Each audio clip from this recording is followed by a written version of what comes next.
What is this custom we got going here?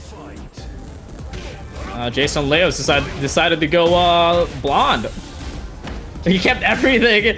He kept everything. Just make Kazuya blonde, and you know what? It's working. It works. The Piccolo is nasty work. Oh, Trunkiez, giving us the flash punch combo, guaranteeing the wall blast. I like the kip up. jasonleoss. Woo! Electrified.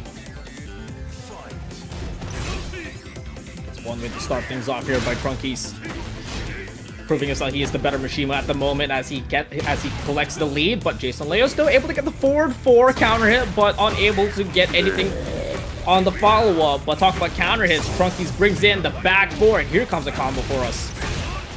Jeez, 98. That's our high score so far. Keep track of it, y'all. Oh, not finishing the 1-1-2. Trunkiez, is my goat washed? Nah. Baited. Damn, the whole counter out of the 1 back 2 into the headbutt finish is gonna give Trunkiez the 2-round lead. Trunkiez has been really loving that 1 back 2.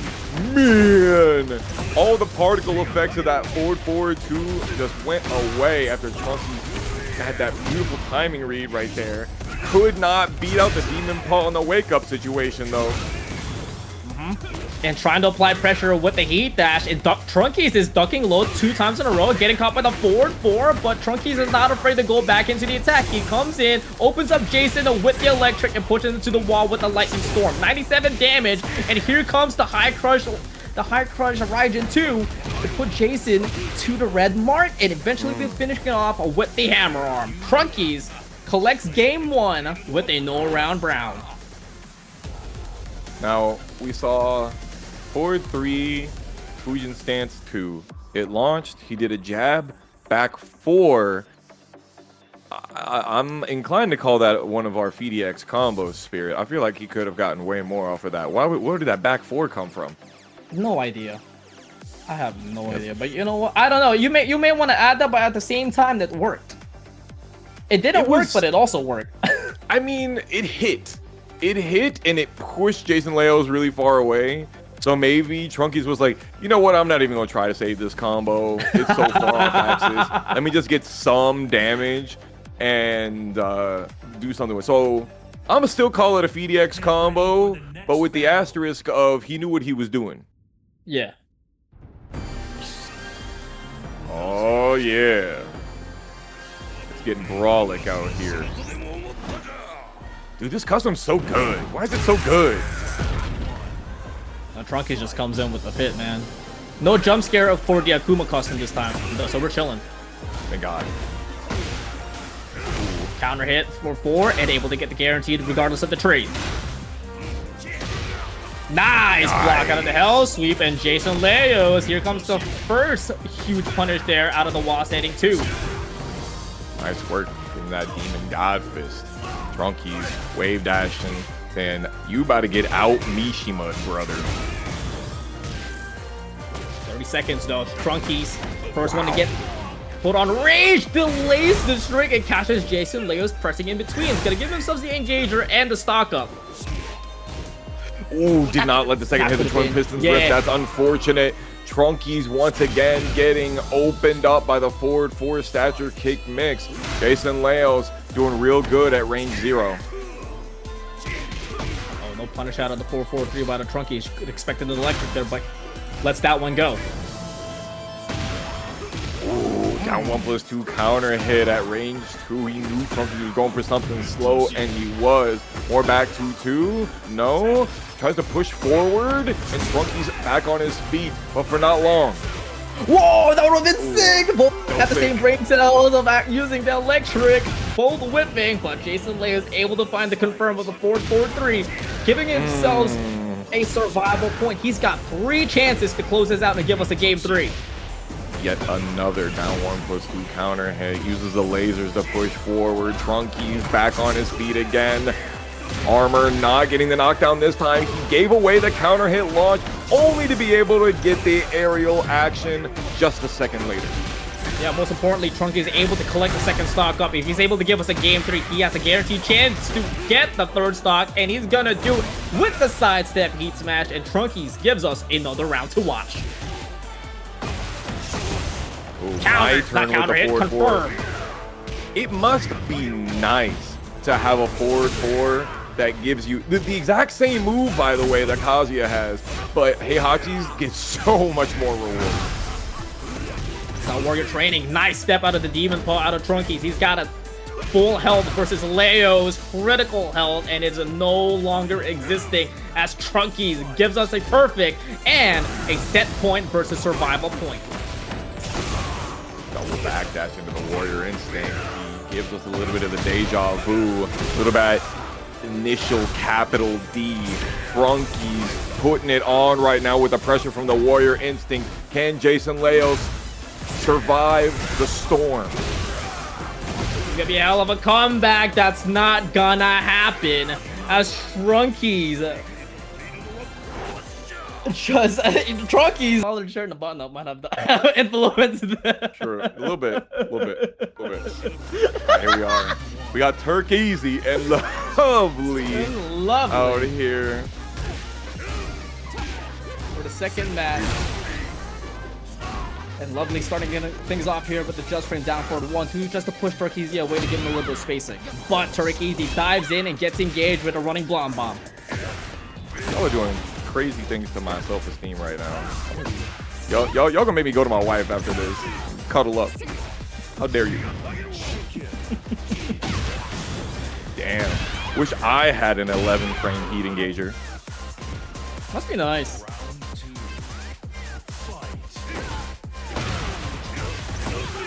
I'm gonna stop looking at chat. Y'all hurting my feelings. I gotta watch the action, the play-by-play. I gotta describe what's happening right there. Like the Heihachi to step into the ice pit, QCB4. The eyes are at the wrong place. Turkeasy though bringing the explosion with double blonde bombs. The second one misses, and Lhovly with a perfect electric punish there. And able to activate the heat burst to get a little bit of a count there out of the stock, and able to find an opening from the whip combo and finishing off with the down back two. Dang, man. Real Heihachi energy, finishing the round with the down back two. I feel like you don't see that quite as much. 4-4-2 to punish the 4-4-3. Ooh. We have classic stuff going on here from Turkeasy. Good breakdown on the 1+2 out of Lhovly though. Sidestep 2-1. Unable to connect, unable to get engaged, and Lhovly. A little bit of help, but still has all the research strength to make this comeback. 25 seconds, but Lhovly gets punished by the blonde bomb, and Turkeasy on match point. Lhovly got some Lhovly reactions, but that blonde bomb doing that work, running 1+2 as well, an extension of that. Off axis still gets spit on. Damn shame. Taking away all the great health out of the chain grab, and Turkeasy smothering Lhovly back against the wall, and the barrages of down forward 1 is gonna close it with the perfect. Turkeasy gets game 1 up on the board. It took me way too long to see what this custom was. I'm gonna keep it 100%. Well, your eyes were stuck on Twitch chat, so I don't blame you. No. No. You don't want to admit it. So I feel like we really had a spacing game differential there, but also the power crushes from Turkeasy made a big difference there. Yeah, absolutely. I agree. Both players were doing a great job getting those single backdash with punish, but Turkeasy was just getting a lot more profit. And with that loss, Lhovly going with the switch. No more Heihachi, but Jin is going to step in. We got GOD 6 on both of those characters. Not too easy of a feat. Turkeasy with the 4. No, what I mean is that Lhovly yes. My fault. You're right. Turkeasy working with the bride fit here. I hope your name not Bill. Extra damage on the flip over throw when you hit the wall. Lhovly trying to go for the classic stuff, making me think that you're gonna do the third hit of that low string. It ain't gonna happen. You're gonna have to show it to me. Yeah, you ain't going anywhere. You're stuck in the Bermuda Triangles. Turkeasy taking the first round convincingly. A nice block out of the down two. No 14 frame punish as Turkeasy still trying to get those chain grabs and trying to apply pressure. There must be a connection problem here because Lhovly also did not duck the second hit of the wall standing 1+2. We do get the demon paw though, trying to push Turkeasy back. Double backdash into the demon paw with punish. We like that. Lhovly with a decent life lead at the moment. Good step and great wall splat, and Lhovly is gonna take profit there and leaves Turkeasy in the pixel. It will close it off with the laser scraper. That was a fire read on the wall standing 1-4 because sidewalk right will beat that, but it will not beat wall standing 1+2. I love the homework that I see Lhovly doing. Just a little bit too late on some of these punishes though. Oh, don't worry, they're just warming up here. Lhovly trying to close it out. Hit the electric. Nice block on the low, but didn't believe. But Turkeasy though with the Heihachi backsway into the launcher. As Lhovly whiffs the demon paw, and Turkeasy is gonna take advantage of it with the kill. I think if Bill was killed like that, he wouldn't mind too much. This is me at my most masochistic. Ooh, the wipe the floor there? Excuse you. Trying to do the arson tech. Wow. Keeper to try and keep the combo. We got 2-1. Lhovly continues to use the 1+2, not the heat smash. Yikers. There it is. Z1+2 going for the low and doubling down with the stature kick, and Lhovly gives us a set point versus survival point. No parry on the third hit of the easy prey string. Loving that demon paw, staying tight with it. Side step back 2-1. Got a lot of damage for it. Yeah, 50% difference here right now. Lhovly's trying to smother Turkeasy, trying to force a game 3, but Turkeasy though trying to fight back, goes for the low. Lhovly able to duck it, but a little too far away for the punch, but not a problem as Lhovly pushes Turkeasy back to the wall and finishing it off with a 1-3 down 4.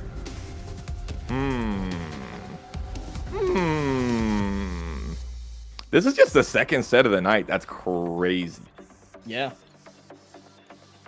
Lhovly though. I love the pacing that they changed up as Turkeasy got a little bit more vulnerable, especially with the demon paws that Lhovly was able to throw out, and that brought a lot of momentum shift there as Lhovly was able to convert that into a heat engager, heat burst damage, and just getting the wall positioning majority of that set. Yeah, pretty consistent on that. And I think I don't know if we have necessarily changed up much when it comes to the spacing game, except what I do see is less of those armor moves that we were seeing from Turkeasy earlier. Excuse me. And those demon paws have been connecting. Yep. And that was really the MVP move of that set. Let's see if it's going to stay the MVP move as Turkeasy puts the Nina to the bench as Jack 8 comes into the field. Yo, I see you off the bench, A2 Brandon with the prime sub. Appreciate you on that one. It is nowhere near the 13th of Friday, my brother. Ooh, doesn't get the pickup there. Tragic. Yeah. An interesting counter hit as well, but Turkeasy though stopping the demon paw in between and gets the grab, but Lhovly unable to get the just frame block. Now Lhovly in trouble, but Turkeasy's just gonna take that round away in quick succession. Interesting that Turk didn't go for the option that actually turns you around and makes you go and break the floor. Obviously, it's just the first hit. Holy, just frame throw break. Yeah, you know they were mashing, bro. Hella mad. Has not gotten a wall standing 2 in a minute. I'm sure that is very frustrating. Tombstone with a couple of extra pieces of meat on it. You know what? Bring in the potatoes and bring in the soup as a Lhovly, able to get that depraved savagery and able to get the floor burst. And now here comes the extended combo. Oh, rough. Nice. With the weekend of Burnies tech, we're not ducking the second hit of the tsunami kick twice in a row. Dastardly work. Throw not broken, but your sternum is. Turkeasy on set point. It's gonna be an 0-2 comeback here for Lhovly if they want to close this set out. Oh, pressing! Pressing! Cannot be pressing on that string, especially a jab, to get traded and doffed on. Yeah. And now look at Turkeasy. He just continues to apply these jab pressures and catching Lhovly pressing one more time, thinking the high was gonna come in, but instead here comes the ground pound low. Ground pound mid, excuse me. The pulverizer, and of course, it had to be heat engage into the low. Depraved savagery once again getting the floor break. And Turkeasy trying to stay on the floor and use some of that extra time. 4-4-3 hits, but he was waking up backwards with the face up, head towards. Gave him that weird Oki, the double fist or heat engager. Heat stash right back. Can Turkeasy close it out? It's the down back one. It's the Jack 8 special. It's the dub for Turkeasy, giving us an excellent execution. A W over Joe at some point when Joe was, you know, up and coming back in Tekken 7. But here we are with Critical as well. Critical has been really showing out recently with the Alisa Bosconovitch, making a name for themselves. So yet another banger for game set 3. Yeah, and LtrainLocomotive knows this matchup pretty well as one of his training partners is also Claudio for. So let's see how the knowledge comes into this matchup.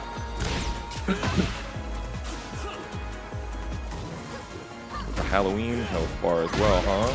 Nice backdash, low block to beat the plasma cutter, but PhiDX combo numero 5. Don't think we forgot the count. Nice step and great punish out of Critical to get the heat engager. Good duck, but no launch punish, not a problem though. But L-Train stopping the tracks, instead applying those breaks to get the Arc Blast counter hit launcher. Doesn't activate heat in between, but instead catches out on the Rage Art. Yeah, interesting. I feel like you run the heat burst here into a Rage Art so that you have heat, or it's not a bad option either. You're at range 5 on Rage Art. Yeah. 10 seconds.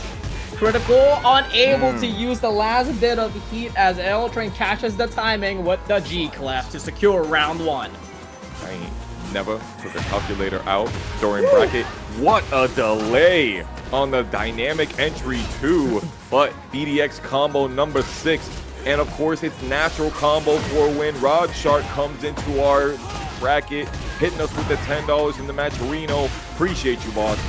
Yes, sir. $10 in and a 10 out of 10 orbital by L-Train. Critical tried to catch him with a chainsaw shoe shine, but L-Train denies it. Tries to go for the full crowd sweep, but Critical though able to step away, but unable to get any profit as L-Train catches the timing with another G-Clef. Damn. Stepping too well. Damn shame. Didn't finish out the string. Critical making you look at it. Dash up into the wall, standing 1-2. This could make a big difference. Yep, has the space to activate heat, but doesn't go for it. Instead, dives in and pays the price of the gut punch counter hit out of L-Train. And L-Train's going to extend the lead. Sexy. I need that. That's got to go in the wall. Flat weekly report, 100%. Critical trying to go for the shoe shine. Ain't nothing happening, though. No duck under the wall, standing 1-2. They are grimy with it right now.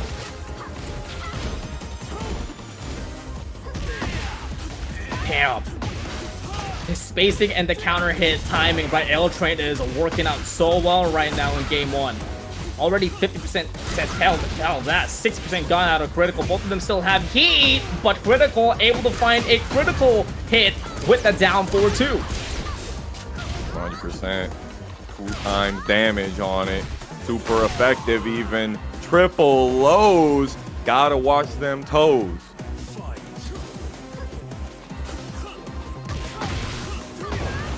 Your turn. Brother, that tornado. Just kidding. Just kidding. Hello? The deadly marionette. The dual boots. L-Train likes to duck there, it seems. He's loving down back 4 right now. Critical, though, doing a great job applying pressure with the Destruction's Dance, but L-Train finally stopping it with the back 1, putting the chainsaws away. But Critical still does have a decent amount of health advantage here, and now has momentum and presence advantage here. But Critical, though, using the last bit of heat for this heat dash conversion, and gonna apply a lot of damage. I don't know why I'm not seeing punishment from L-Train on these lows right now. It's a struggle, to be sure. 8 seconds remaining. Goes for the throw, loses even more of his time. Instead of using Heat Burst, instead of letting Rage Art rip, that's a damn shame. But we got round 5.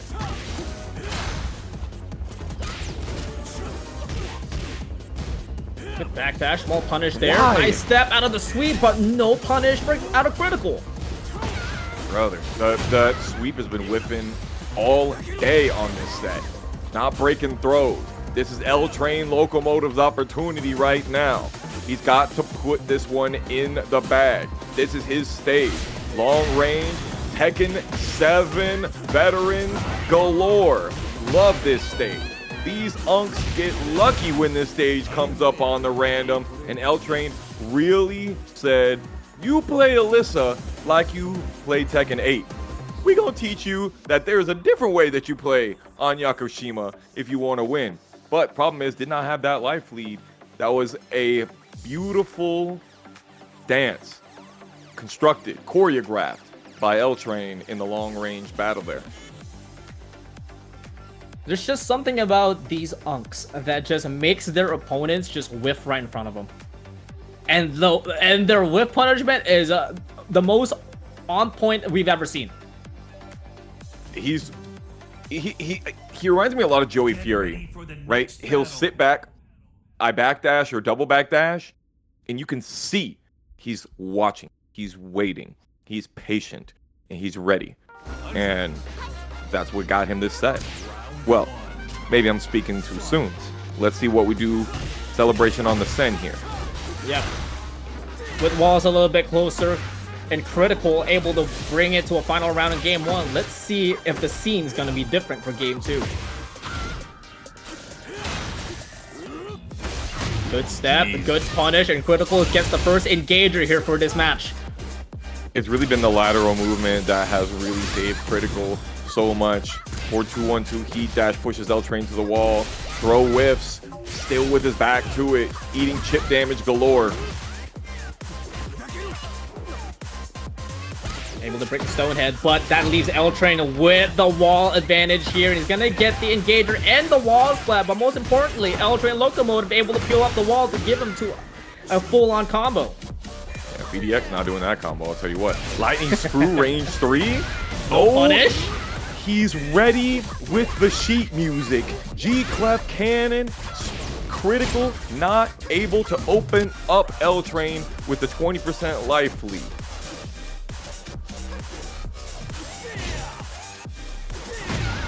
Now there it is, another one of those single backdash whip punish out of L-Train, waiting for Critical to make the mistakes, and that's going to give L-Train the advantage with the heat engager and the wall now. Able to whip it, and Critical able to get a couple jabs as a punish, and dives on through with the screwdriver.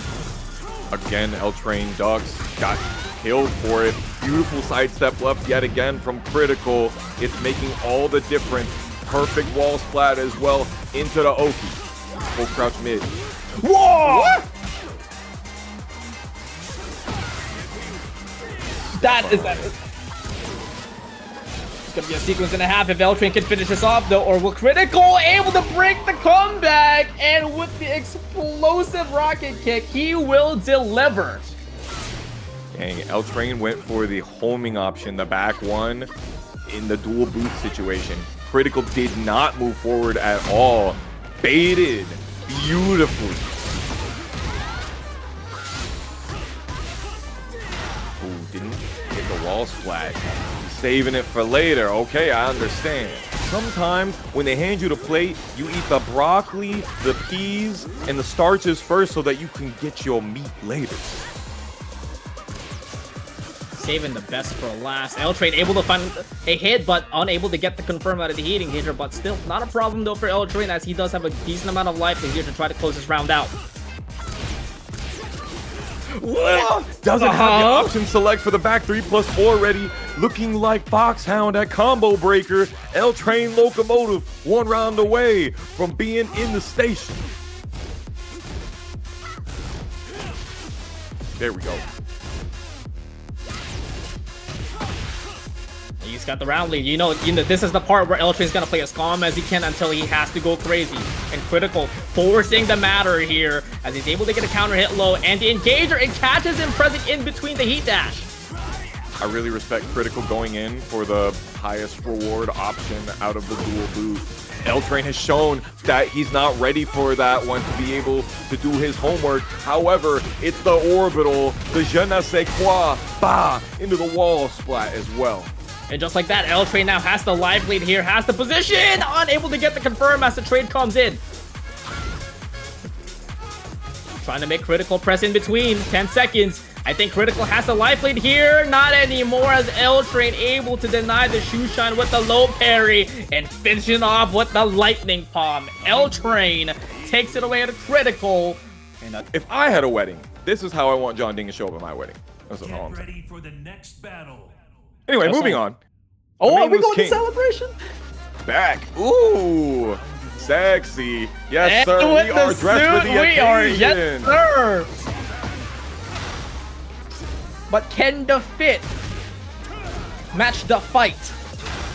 PhiDX though, trying to get anything up on the board as Chamberlain still keeping up with the perfect and able to find a huge counter hit launcher. This could set up a perfect for Chamberlain's round. Unless the wall gives PhiDX the reward and saves his life. He has a chance here.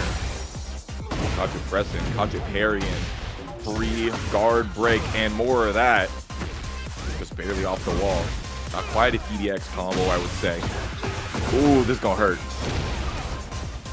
Hold on, but this might set himself up for a PhiDX comeback. And he will do so, keeping Chamberlain in the corners of corners and giving himself the lead. I like the Hermit stance transition right there, being like, okay, a lot of these E players I like to hit down to at the end. Ugh. Ed, and Eddie.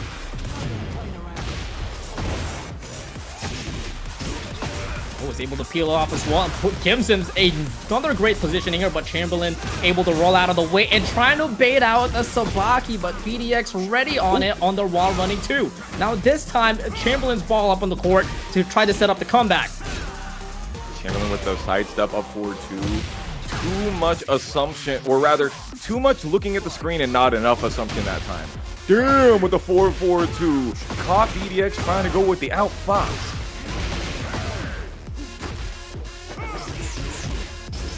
Oh, that could have been all of it, no? He had that same situation earlier and couldn't get anything earlier. I would expect that if there was, he would have went for it then as well. Look at that extra at that wall, though. Chamberlain has had his back to the wall so consistently, and not even just in this set. Every time I see him on TNS, he is in love with that wall. But PhiDX did a really good job of catching that low cane at the end. Loki, I definitely got hit right there, but PhiDX had his eyes planted. Not just that, to add a little bit of extra defense, he was able to get that sidestep duck. He was able to react to that low, and therefore give themselves that game. Yo, PhiDX, after a small hiccup out of the first couple seconds of round one, he was able to clean it up and finish it off with the no round brown.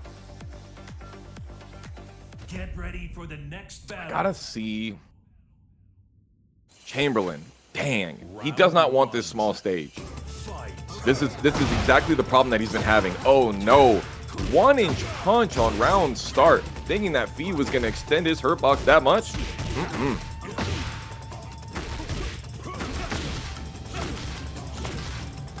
I was realizing that PhiDX has been Wow. Bro, he won a lot of interactions on that one. Talk about he did. Tokon. I was gonna say something, but Chamberlain decided to shut me up and let him do the talking. I'm saying, you like that. Yeah, we like that. Phi trying to put Chamberlain back on that wall again. Ooh, we got that parry on that. He tried for the full cross down forward too. Nothing doing. Oh, pressing. Hella pressing. The flicker too. Open them up. Yeah, lights out.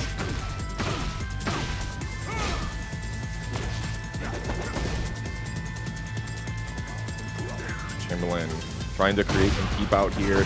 Feed, not choosing any buttons until he knew one was gonna hit right between the teeth. Yeah, keep out, but keep it in close with the back one. Able to find a bullseye and steps out of it. Oh, no launch punish out of the PvP. No nothing. Can't be having that. Chamberlain gotta work real hard here. Continuing to poke down. And second time, PhiDX is not breaking that throw. Man. You know what they say? No boom boom before big fight. And PhiDX, maybe he's showing something that maybe his reactions are a little bit stunted right now. Yeah, you don't worry about no boom boom about the big fight, but he's definitely bringing in the boom with this combo, taking away about 70% health, trying to keep himself alive. Ooh. Stomping on it. 4 lows in a row. It was gonna work too. Honestly, I thought that hell sweep was gonna hit there. Good step out of Chamberlain. 25 seconds, and he's able to find the opening with the sugar cane. He still has heat as well to extend the combo, and he's gonna use it now.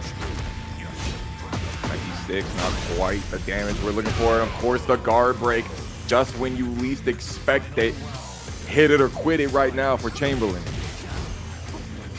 Oh, he's feeling a little wild, even delaying it, but unable to get the low. But PhiDX able to find another crucial opening and taking away majority of the health out of Chamberlain. He canceled it, so he didn't So get smart. counter hit. I don't think he would have got counter hit, honestly, but we know better than me, I suppose. Chamberlain, it's time. This is your Played it moment. as safe as he could.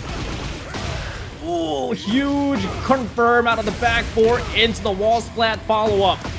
PhiDX not dead yet, has a lot of great health, but he's able to find the dash in the wall running 2 follow-up, and PhiDX goes wild and plays a little bit of peekaboo, and there he is. We found PhiDX. Some crowd favorites here. I know everybody likes to hop into a raccoon stream every now and then, and he's back on the Heihachi. Black Thanos is nasty work. Let's see if he's got that Infinity Gauntlet on deck. Or is he going to get beaten out by some materia? That would have been a really sick jump if that worked out. Man's playing too much Akuma, bro. Oh man, too much Marvel Rivals. Oh, and he's trying to apply the Vertex, but NOMAR able to catch the Hell Sweep early and punish it with a very dominant life lead. NOMAR, let's not forget, got here taking a W off of Dr. DJ Can MD. Wouldn't you know it? Finished out the combo with some sneaky Oki, caught Raccoon slacking. Oh wait, he's finishing the string and Raccoon pressing in the end and getting caught. NOMAR collecting 2 rounds quickly and InconsiderateRaccoon didn't like those at all. Has to take initiative and does so with a round start electric for round 3. Ooh, and we're putting on our next high score, 100 damage, also by a Heihachi player. So that's 2 Heihachis in the top 2. Trunkiez and InconsiderateRaccoon. NOMAR trying to push Rack back. Electric Wing Godfist doesn't get the correct float, but he fights his way out of the corner.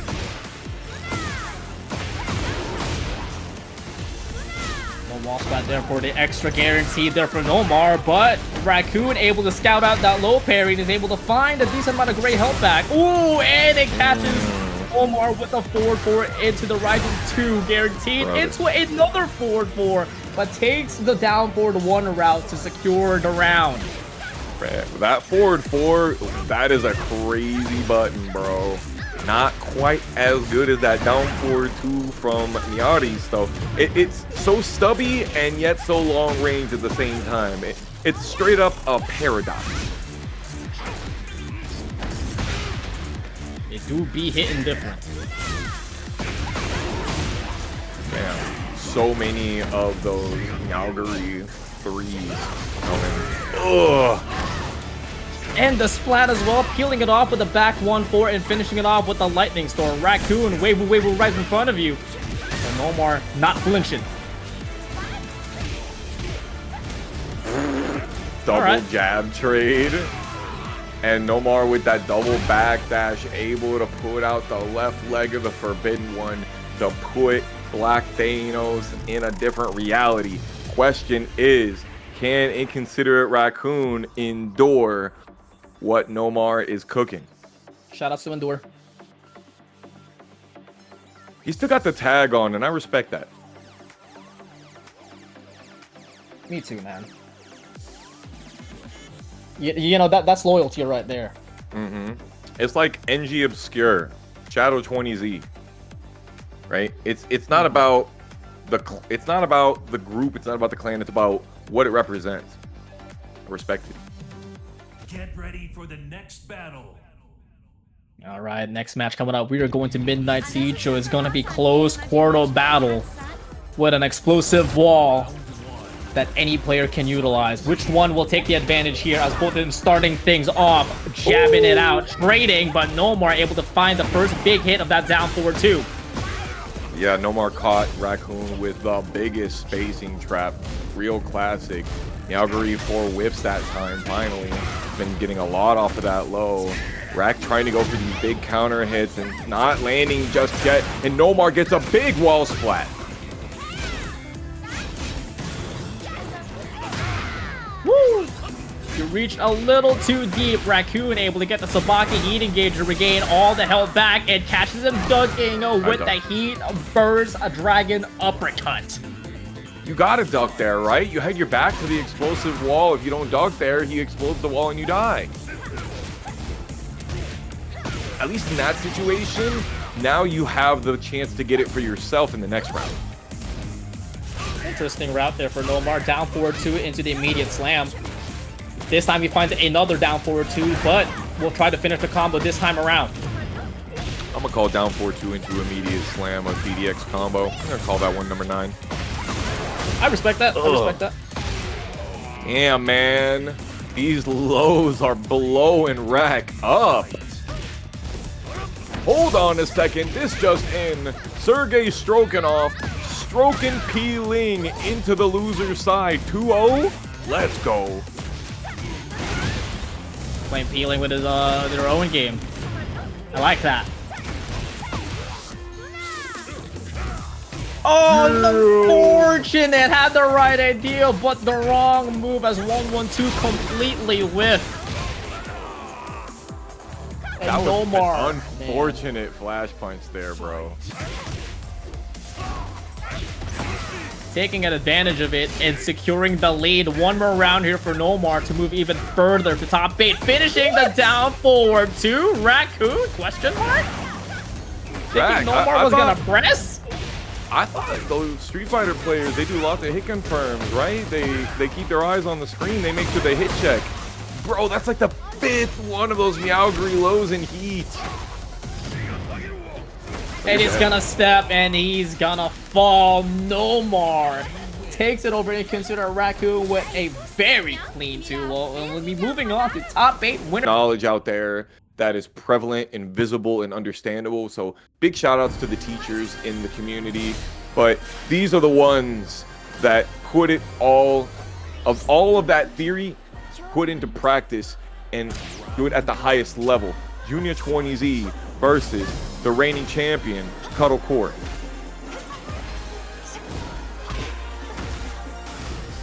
Trading partners in their own rights.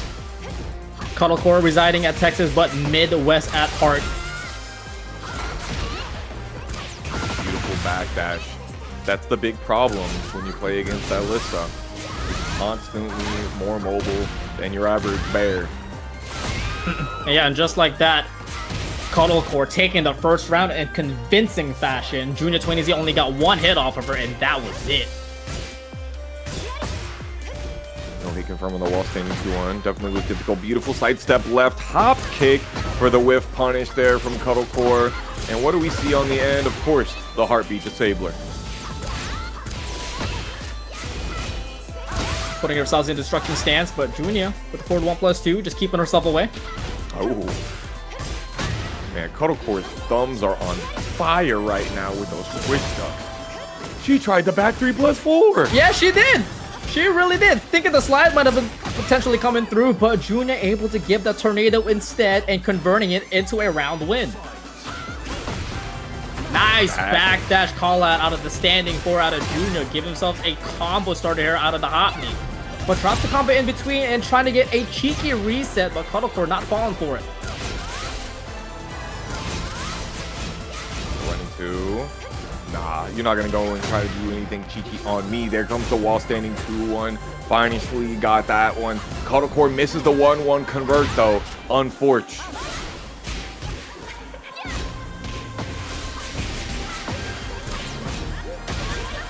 Ooh, tried to interrupt in the middle. Did not have the time. Did not have the space. The down job's out of there, stopping Joonya's heat dash momentum. Back 1 into the down 4, and Cuddlecore keeping it simple and giving yourselves 2 rounds up right now. Classic. Damn. Nice catch there. Sidestepping left, beating out the weak option. Cuddlecore getting caught out of the air. Junior 20Z with less than 40% gone. Wow. Able to call out that homing high. A perfect punish there out of the wall standing 2 for Cuddlecore, and it's going to be big damage. Doesn't go for the heartbeat disabler. Does force out the pressure with the dash, and Joonya has to activate the heat burst, trying to get himself right back into the game. Cuddlecore stopping Joonya's in his track with a clean sidewalk to make Joonya watch his heat smash whiff. Unfortunate, because Joonya was setting up that win condition, right? He started to set up that full crouch mix, that back turn mix that we know so much of the hatred of this character is derived from. But the problem is like you said, the movement of Alisa really neutralizes in a way that is kind of ironic, because Kunimitsu used to be the character that would make that happen in Tekken 7, but now she doesn't have as good of approach tools, as good of long-range buttons as she used to, comparatively at least. And it seems like we're really gonna run it back as the stage randomizes into the Coliseum once again. Cuddle trying to slow it down a bit here. We saw a lot of big buttons earlier. A lot of ha!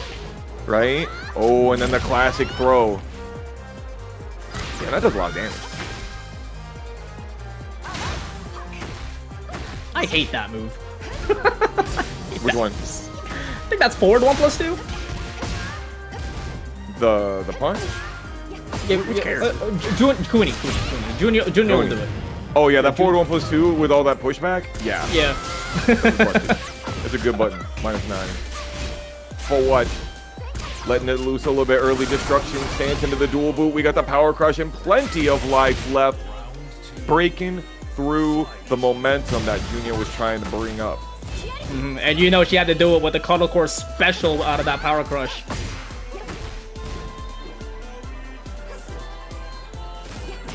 Again, these backdashes are making a difference, but Joonya is doing a great job with the frost slide for approach, but the problem is he's not getting anything off of it. Cuddlecore getting great whiff punishment. Oh, it was in the air, so it was heavily scaled there for that heat burst. And Cuddlecore right back at it again with a power crush and taking the momentum right back. Cuddlecore chipping Joonya away, steps out of trouble, but doesn't try to find an opening. Keeps it simple, but that might cost Joonya as Cuddlecore able to step out of her own way into the dash, into the shove, into set point. Definitely wanted to see a launch when he got that sidestep, but he was scared because, you know, destruction stance, those chainsaw teeth, you never know when they're going to be done. Another beautiful sidestep left, hop kick from Cuddlecore, and we're going to see the heartbeat disabler. No, more destruction stance, Oki into the dual boot. Joonya's on his feet, but struggling with these hop kicks.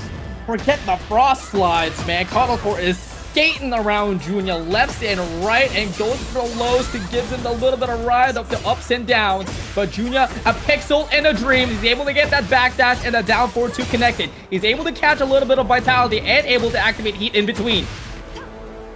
Joonya riding it up and down is crazy work. Cuddlecore goes for the unique getup trying to fight their way out of dodge. Does not get the clean hit on the side step 4. Are we going to see some full crowd?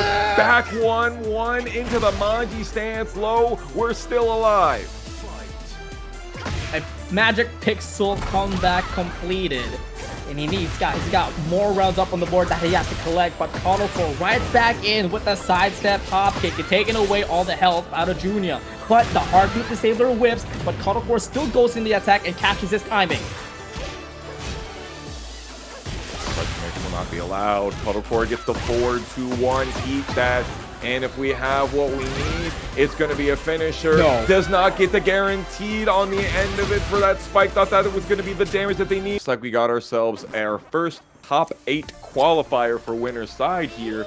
LighScrap and NOMAR. LighScrap and NOMAR, both of these two young bucks have been showing out consistently. And LighScrap has been getting top 4, top 3 finishes a lot recently. I don't know if it's the Victor diff in season 3 or something. What do you think? I don't know, man, but he's been on a tear lately. Change his name from LighScrap to Heavy Terror.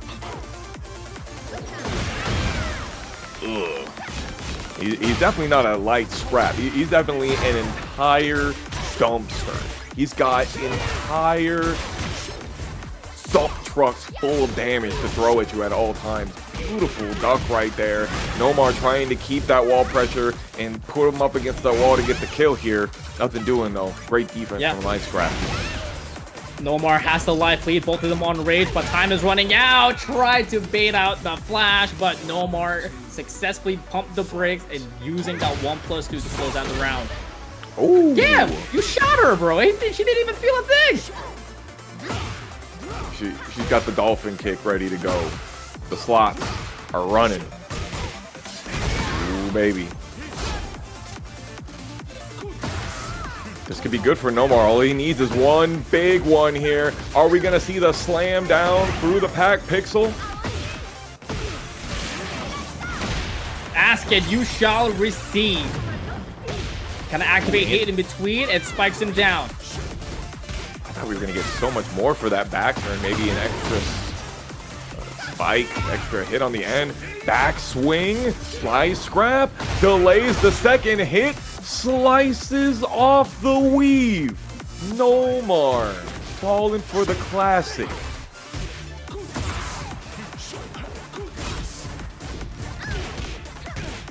Good challenge there out of NOMAR.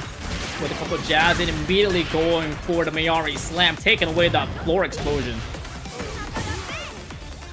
That little run into the character to make sure you get that little bit of extra off the 3-2 wall carry. Still doing the same option up against the wall. Bow 1-4 does not get the kill. It's definitely PhiDX combo number 9. Oh, but a huge find there for LighScrap. Wall splat into the floor explosion, into the wall position as well. He's able to activate heat in between, goes for the double sword sweep, but NOMAR ready for it and punishes LighScrap and takes the lead. Damn, bro. The lock punish out of the 4-4-2. It's only minus 14 if I'm not mistaken, chat. They changed that? Since when? Is it 16 or 14? Oh, it was 16. I'm thinking about down 4-2 maybe. Okay, yeah, that makes sense. Gonna approach that love gun up against NOMAR. No duck. Ooh, too far away. 4-4-2, not long range enough. Nice block out of the shoe shine. Punish with the wall setting 1-4 out of NOMAR. First one to get advantage here with the heat burst. That forward 1+2 has been disgusting. NOMAR is lucky to have gotten the trade on that one. But LighScrap still has heat on deck. Heat smash sent. And down 2, heat engage.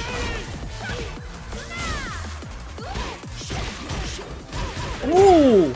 What a float conversion of a LighScrap, but misses the tornado, but still going into the offense, but NOMAR fighting it right back, bouncing it off. Another down 2 heat dash. The crybaby Sophia with the extra pushback on the end for the spacing trap. NOMAR falls for it. Hook, line, and sinker, and LighScrap up one game.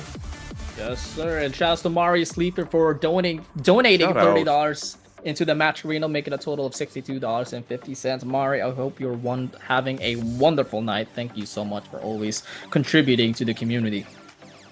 Many thanks. It's always so great to see our homies pop out here in the match arena, in the chat, in the brackets. Thank y'all so much for vibing with us here on Tampa Never Sleeps 127 here. Let's see, in the larger stage, is it gonna make a difference between these two?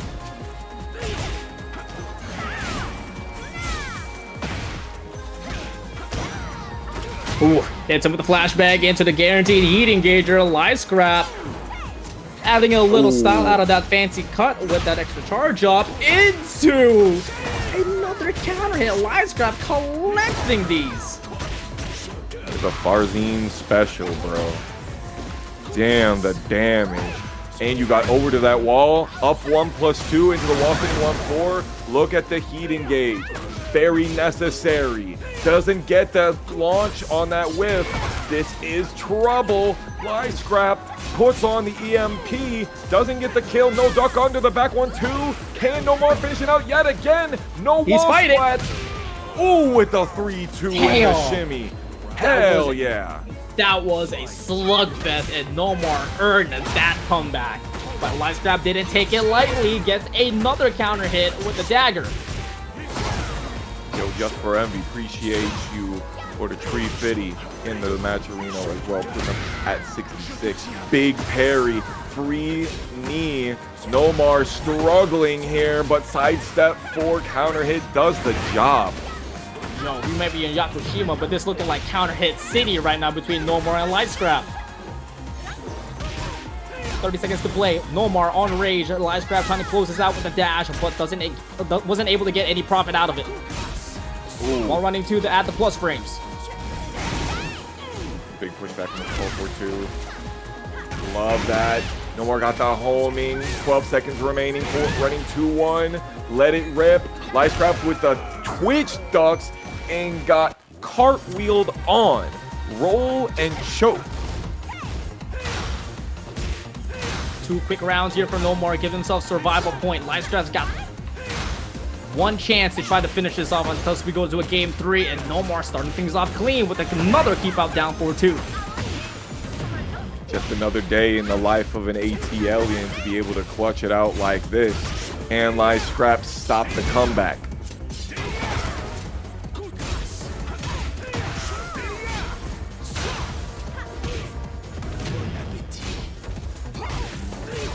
Step won't save you. Nice block out of the shoe shine and committed on the low to get the while standing punish. NOMAR doesn't have heat, but does wear rage around her.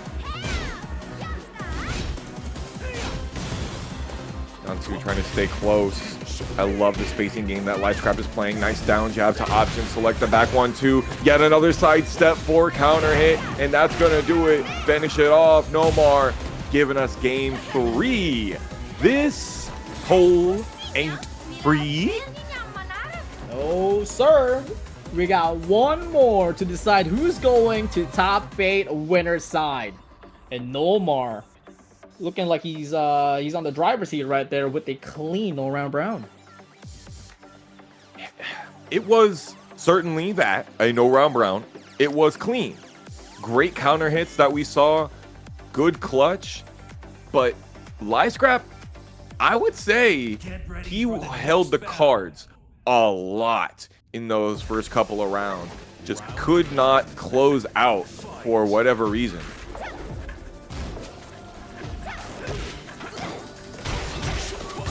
Wow. Nice float. He's ready with that. Yeah, the parry able to catch him in the air, and the back 2-1, kind of like Jinx, was able to pick that up.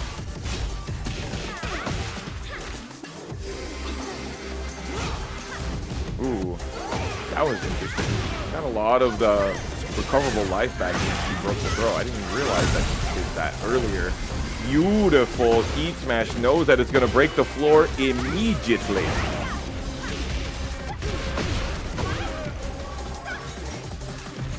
Bouncing whip, of course, for the power crush, but LighScrap able to pump the brakes early to get the block and punish. Oh, beautiful duck under. We've been seeing a lot of that while standing 1+2 from LighScrap, and it has been like 3 different times that NOMAR has seen it. Duck got the punish. Doesn't get the punish launch on the baguette cutter, but later on we get that counter hit. Save it for later.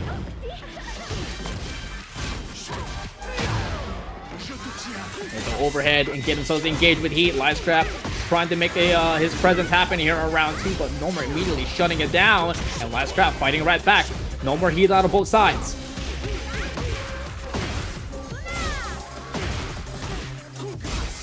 He's not finishing them anymore. He's playing as safe as possible for NOMAR. Nice punish there with the 1-1-2. Down jab stopping LighScrap, and now LighScrap's got a pixel and a dream and 20 seconds to work with, but NOMAR's not giving it any time nor space to finish that. No, he's not. There aren't good enough lows to be able to open NOMAR up here, at least in the spacing that LighScrap is allowing. We got heat engage, run the fancy cut into stance transition. We got punishment though, and NOMAR, we're going heat for heat.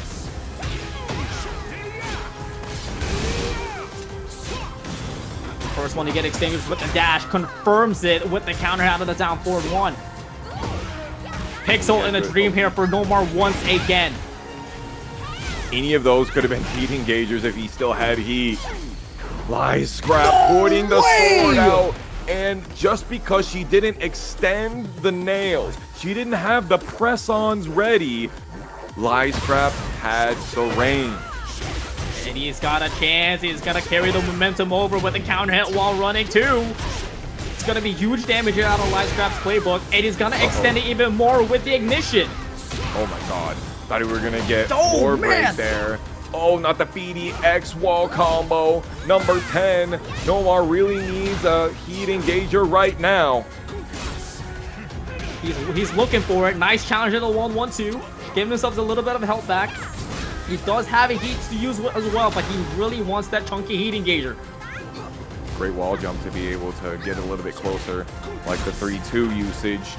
Ooh, ducks, waits for the high to come out. It doesn't. 12 seconds remaining. LighScrap over 30% above. Doesn't get the wall standing 1 punish, allowing NOMAR to be able to come back here. He's creating his own situations, and you're finally ducking on him. And NOMAR, without heat, closes it out and shuts out Raccoon is up 2-0 on the round count, but I don't know what the set count is. But we got to put our eyes forward here. The set, Black versus Sergei Strokinov, coming up. Again, in the wedding attire. I would say this looks like ceremonial attire, perhaps. Yeah.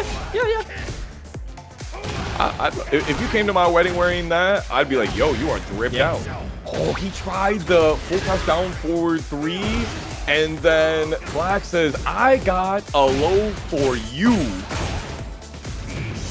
And he's able to peel it off as well from the sidewalls by giving himself some damage. Did he need a raw shoulder and no punish out of Sergei? Oh, I need a squeak. I need a squeak.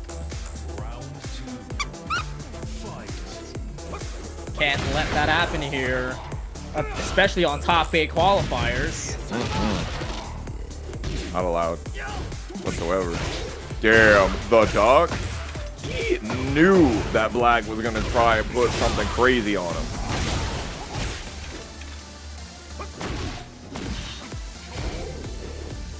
Like this at step 1. To keep that correct spacing. Yes, sir. I know you want to be so close to me. Huh? Why'd that all hit? Huh? I'm as confused as all of you.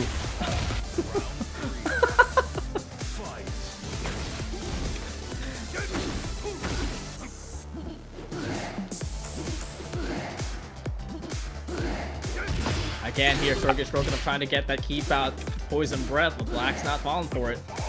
I mean, if Black would just let those crouch dashes rip and do QCF1, he could be smoking Sergei right now, but he's not letting it rip. But he let that one rip though. Down forward 3. First one of the set. Gets the wall slap, but the heat first misses, but Black's not messing with the shoulder. That Iron Mountain is aptly named. There it is. Black, listen to the commentary. Okay, heard.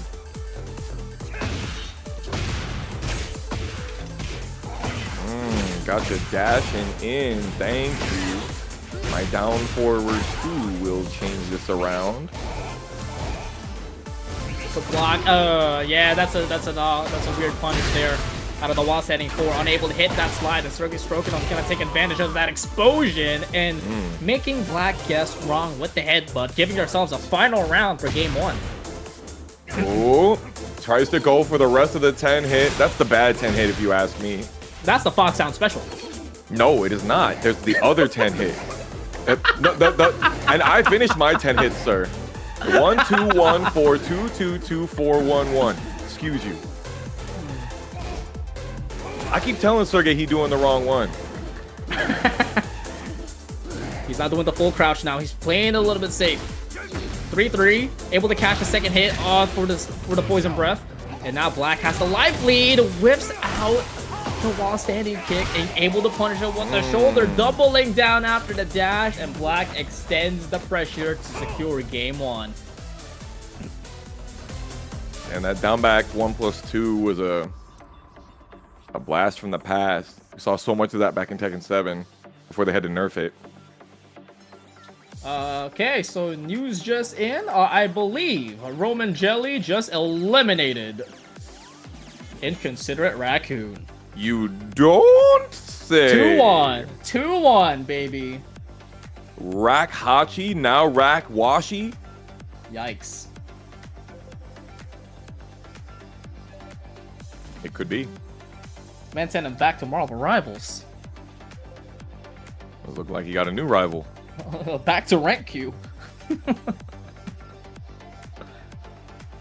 And reminder that Rack is back on the grind because Ninja Killa got himself that top 8 qualification at Evo. And he told Rack that he's going to have to come out to CEO if he does. And Rack has to be a man of his word. He may be a salty, toxic mamma jamma, but he's a man of his word. He is a man of his word. Rack is like one of the coolest dudes ever. That's real. And it seems like here, Sergei Strokinov, Yoshmitsu didn't work out and had to switch out to the Dragunov. Back 1, talk to the hand. No poison breath here as Sergei Strokinov is just whipping his wake-up options, and Black punishing him with these perfect shoulders. Second throws. Black with the down forward 3 as soon as he smells some sort of duck trap, he's gonna go for it, and it's been working out.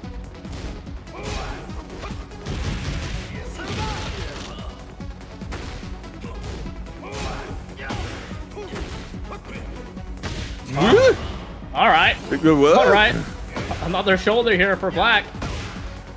But he just whips out the QCF 1+2, and Black gets punished by Sergei's down forward 2. Listen, don't. Huh? What's happening? I am as confused as you.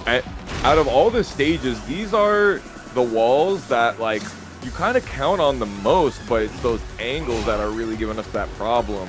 And Sergei Strokinov is having that chaotic energy, while Black is staying very composed, very much in control. And not only that, but he's playing Feng Wei in range 0. Sheesh.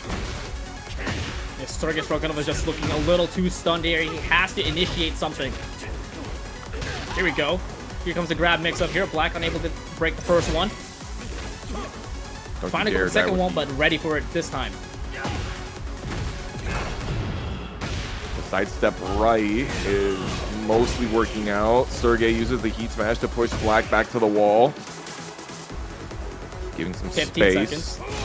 He does have heat to work with for Black. Nice break out of the 1+2, but that gives Black the opportunity to push. But Sergei using the wrong move in between the heat bursts and gives Black the flow, but the whip shoulder, and Sergei finally punishing it and gives themselves a round, staying alive.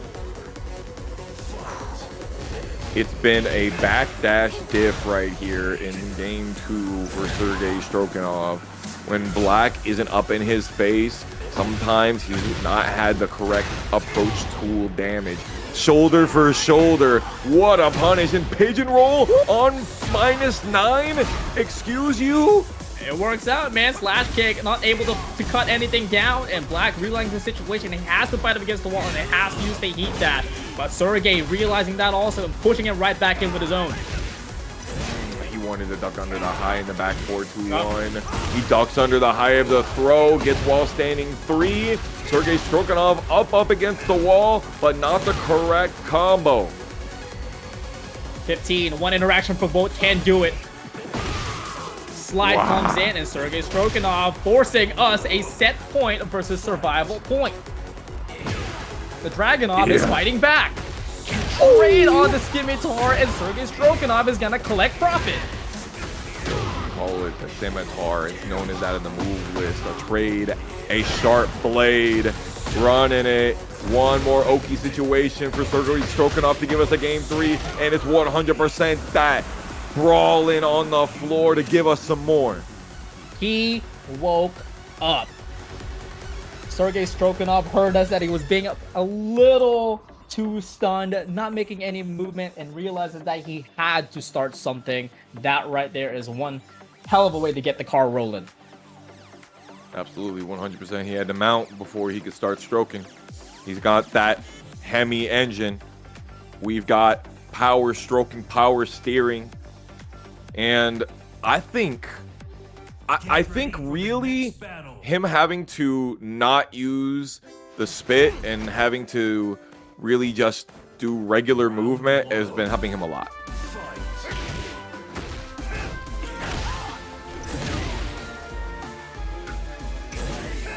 Hey, what? All of these whiffs, bro.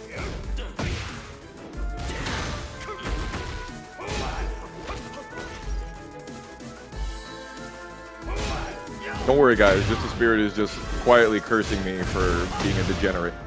No, I'm just watching.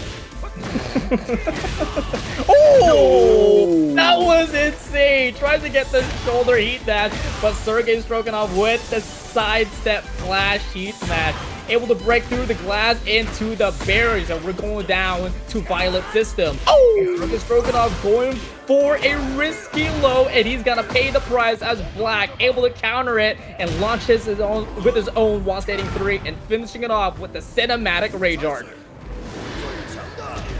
Ooh, one of my favorites. For 2 reasons. Number 1, bro, he summons a whole dragon and uppercuts you into it. And number 2, it's short.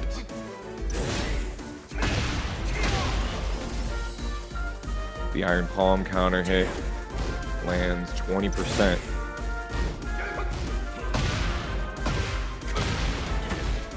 He's challenging the stand 4. While standing 4 again with those counter hits. And look at Black's profit right now, taking away a lot of gray health out of Sergei Strokinov. Him trying to down jab. Black allowing him to live for another moment. Those heat smashes are landing. You're so lucky that didn't hit the wall. I'm so surprised that actually didn't wall explode. But steps out of the burst, back 4-3, and misses the wall running 4 for the tornado. But Sergei Strokinov, though, still going on the attack with a counter hit grab, and Black retaliating with his own shoulder. Brother, ducking under the wall standing 4, or the standing 4, which is a high. And man, I can't stop thinking about that wall situation. Sergei Strokinov could have had it all. He was greedy on the running 4, did not need that at all. But Black is not going to let him think about that anymore. Trying to push it, try to finish it. There goes the blast. Huge momentum shift for Sergei. Coast to coast combo here, but drops it. That makes 11. That huge PhiDX combo. No! The double Iron Mountain. You know we want to finish with it. Doesn't, though. Uses the fish hook. The back 4. Classic. When was the last time we seen this? Let's go. In a minute. In a minute. I remember a few months ago he was rocking the Italian twin pistons as he did right there in the round start gambit after that sidewalk. He was rocking the Claudio a lot in tournaments, but he wasn't able to close out many brackets with them, so he'd often switch off to the Zafina. I gotta expect that he's got something special planned for the Kazuya matchup.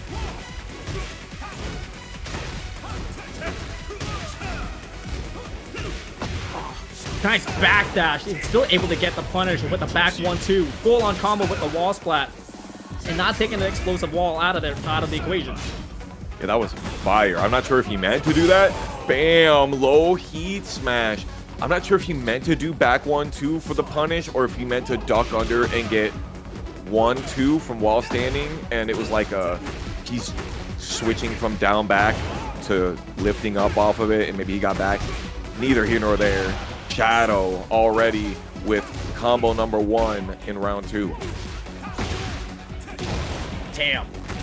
Trying to step out of there, but they're all 4-3. Catches Ishan stepping and back against the wall. No wall explosion needed, but the overhead will seal the deal. Shadow 20Z with 2 rounds up, quickly up on the board. Yeah. Ooh.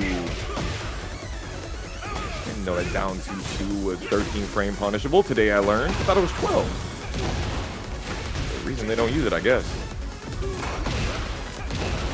Wow. Shadow 20Z, a display of dominance there for game 1.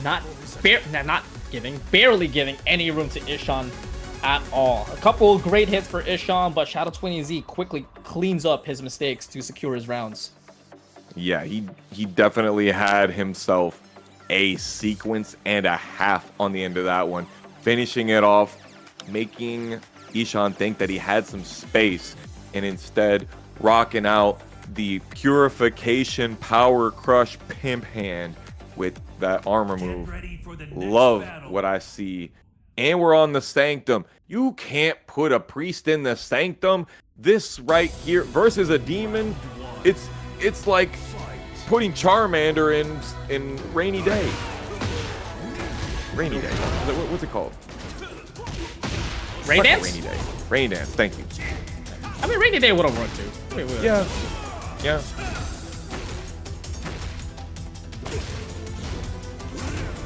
Nice step out of the Demon Paw, but a small punish there out of Shadow 20Z. But we'll still keep the positioning as Ishan is getting pressure back up against the wall. Back 1, Vanishing Storm. Tries to go for it again, but Ishan responds back with the Heat Burst and absorbs it. And absorbs the Heat Burst with a Devil's Roar. Armor to armor or a farmer, but he needs more than that. Ishan's gonna need some dub here, using that Demon Paw, but not really creating spacing for himself. Shadow, a beautiful, beautiful dance for poking.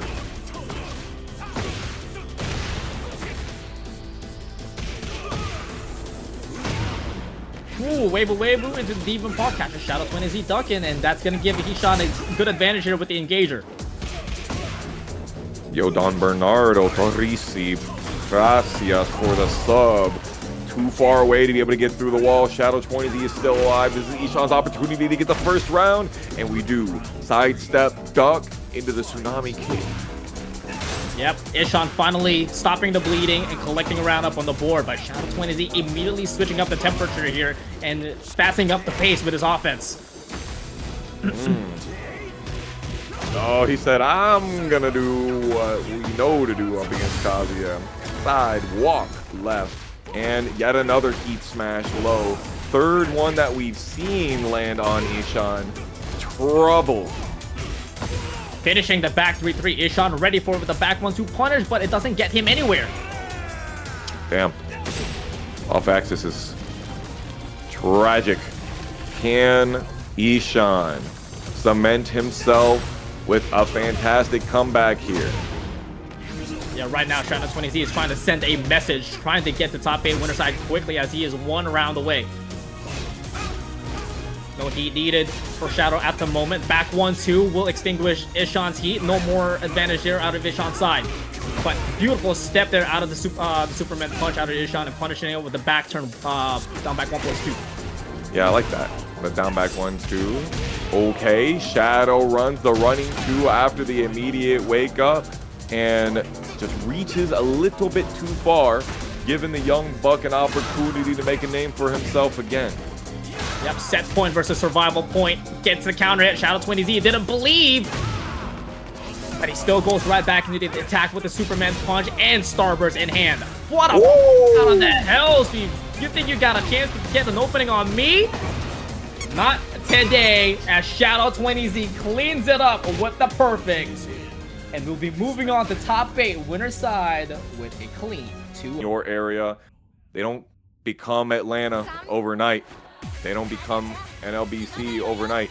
You need to help make your scene become what it could be. Yes, Here we go. Speaking of ATL, we also got an ATL representative in the chat. Yo, what's up, ISO? Hope you're doing well, brother. We're doing a classic. We got the match here. Called for bringing out the Ling Xiaoyu first time tonight. You said the masher? Is that what I heard? No. The Ling Xiaoyu? Bringing out the Ling Xiaoyu? I could swear I heard you say we got the masher. Perhaps you said the master. You know, mayhaps I misheard you. I don't even know what I said anymore, man. You're making me question things. That's the spirit. That's the spirit. Core definitely looking like a master there with the Oki. Looking like we subtly kind of dropped the combo, but certainly that's not the way it went. Flowering Deathfish to be able to get that one. Walk a little bit with the Hypnotist to get that extra. And then it had to be backdash down forward 2 for NOMAR to bring it right around. You're damn right. We got ourselves extra, and NOMAR definitely reading all about it as he's trying to get all this data, and he's able to find an opening with the heat engager with the 3-2 and with the bow heat versus wall splat, and NOMAR takes that round and equalizes the count. Just in, LighScrap and Trunkiez are going to be having themselves a little bit of a rematch. Can't wait to see how that works out later on. We will be able to qualify for top 8. Great break on the throw from Core. NOMAR and Cuddle are poking away. Core gets the knockdown. And the Raccoon swing pickup with the 1+2, but drops it. PhiDX combo number 12.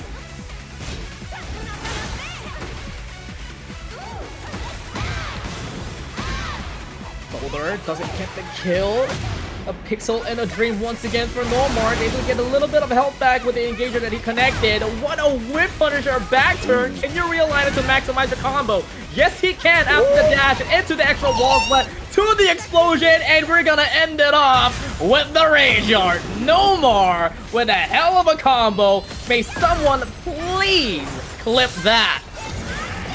Bro, that combo was bussin'.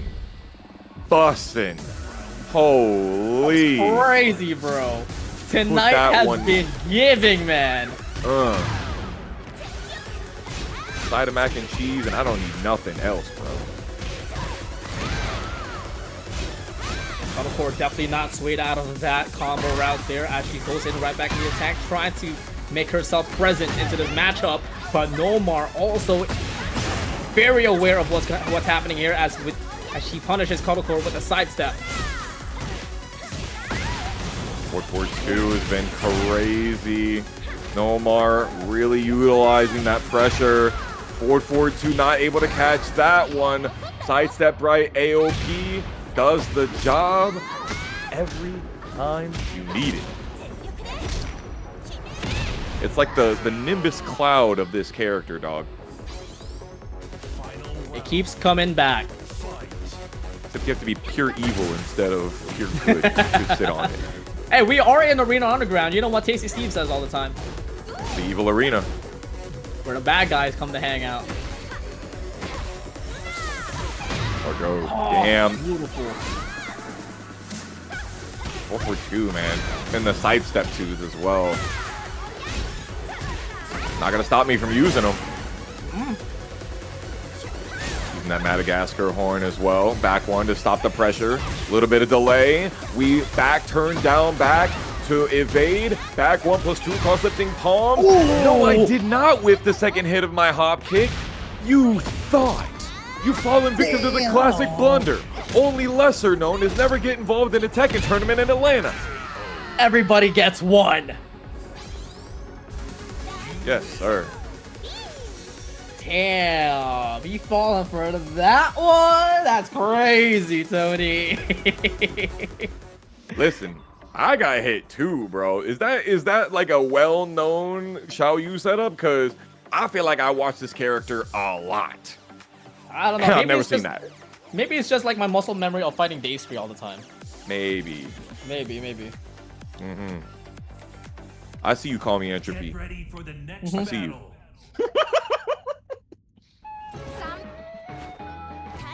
Okay. Round one. Yo, is this the first time we're on the stage? This is definitely the first time that we've seen the stage tonight. That's wild. Yeah. Which is funny because Paragon last week was the very first stage. I feel like we were on it all the time. 442 whiffing. NOMAR doing great blocking, staying in the corner. Wanted the wall to be able to jump out. Doesn't get it though. Still out. The forward 4-2 completely whiffs as Cuddlecore punishing it with a missed pump Whoa. thrust, and the flower palm able to break the balcony, and Cuddlecore making NOMAR stunned with the hypnotist mid.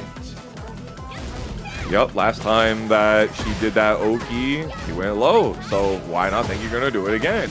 Great backdash from NOMAR.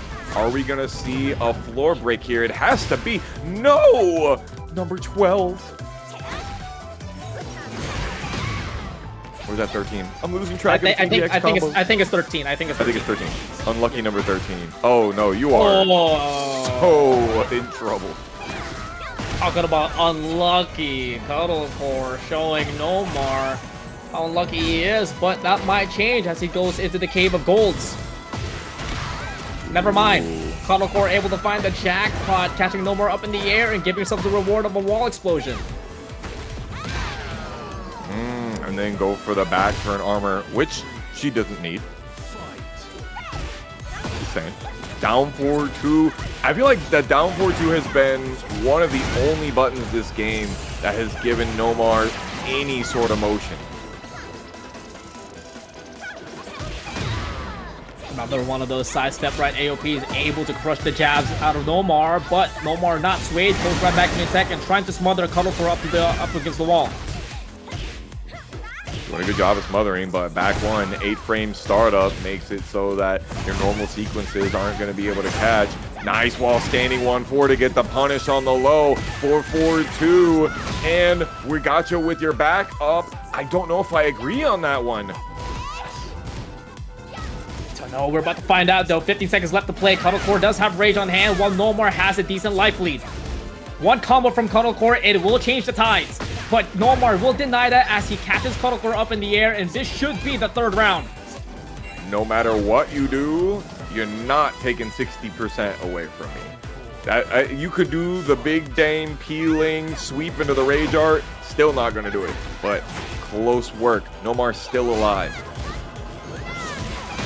Oh, timed it perfectly for Cuddle. Sidestep right AOP.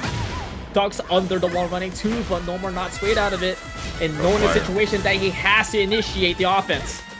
Loved what I saw there. Maybe I get a chance to talk about it a little bit later. I love that up 1+2. Cuddlecore with the back 4-1. Got the hit confirm. Ooh, not close enough with the AOP 1-2.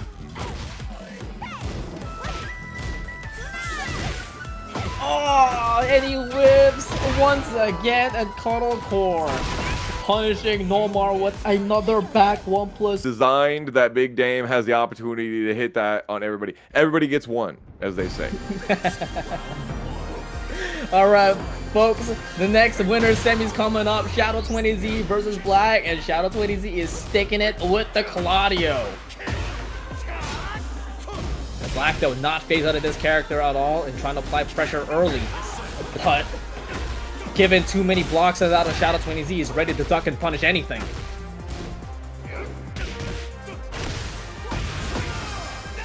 Ooh, he let that rip, and Shadow 20Z taking the first round convincingly.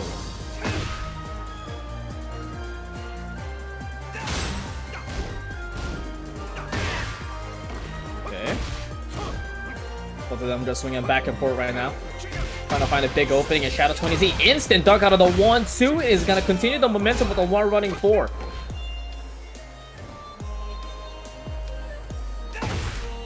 Oh, what the timing! Shout Shadow. Perfectly timed Sky Slash Nova. Give himself a little damage from the counter hit. He's gonna use a little bit of that Starburst meter to extend more damage and catch his Black with the mid. Shadow 20Z, 2 rounds to none.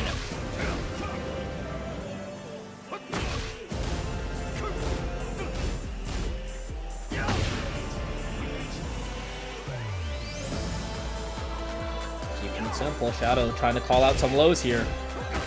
Yeah, he got that triple backdash game locked. He said, I was built in Tekken Tag 2, Tekken 7. Brother, how did he know that was going to be able to catch him and be launch punishable? Ready for it. Black locked in. No launch! launch! Oh, wait, he was waiting for the dash! And Black caught Shadow 20Z lacking. Indeed. 100%. And very, very common as well. When Feng is in heat, the back 1+2 is like so free. I feel like I've seen it so many times. Sidewalk left into the Italian twin pistons. We've seen it so many times tonight, not just in this set.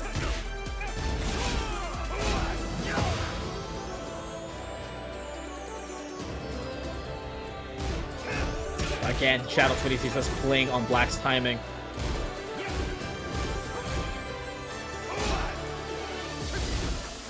Very quiet.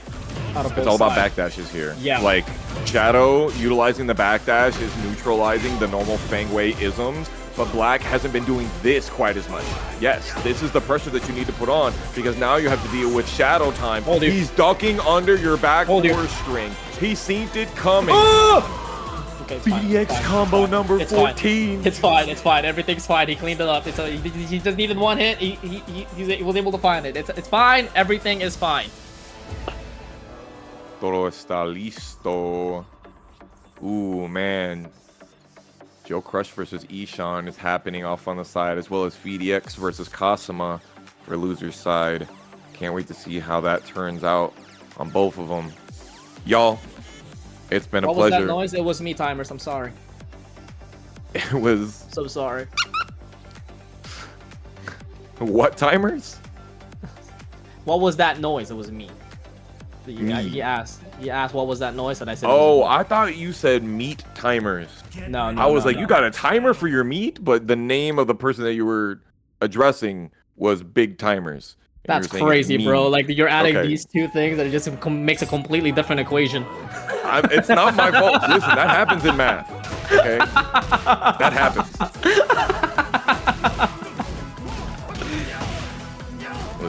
What you do is you do the integral, you take the antiderivative of me dot timers dt.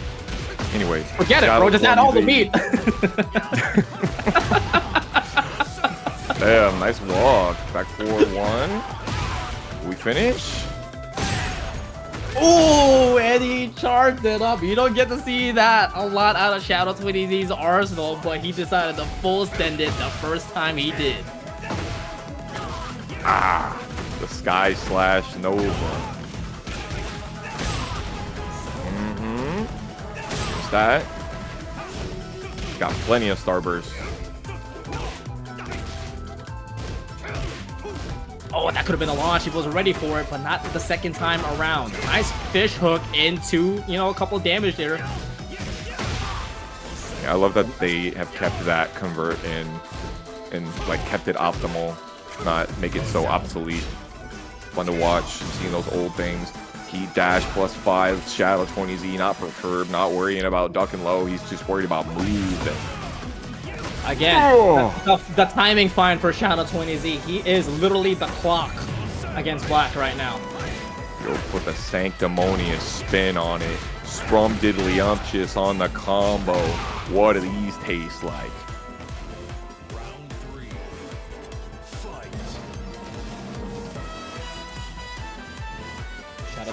He's brother. He said, "You're doing a lot of moving for all of that. Why don't you just come on up, do the low, and let's get on with it?" He said, "Psych, ticket, please."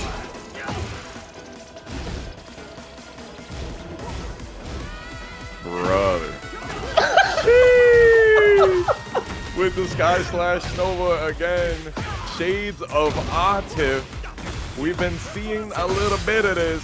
Exploding the cranium, both on the crystal and in you. Shadow 20Z doing that thing he do and getting himself to winners finals up against Cuddle Core. Reach here, we have seen a lot of new TNS champions recently, like we saw Nero on the Armor King not too many weeks ago. But it is definitely a fact that if you've won a TNS before, you are much more likely to win another.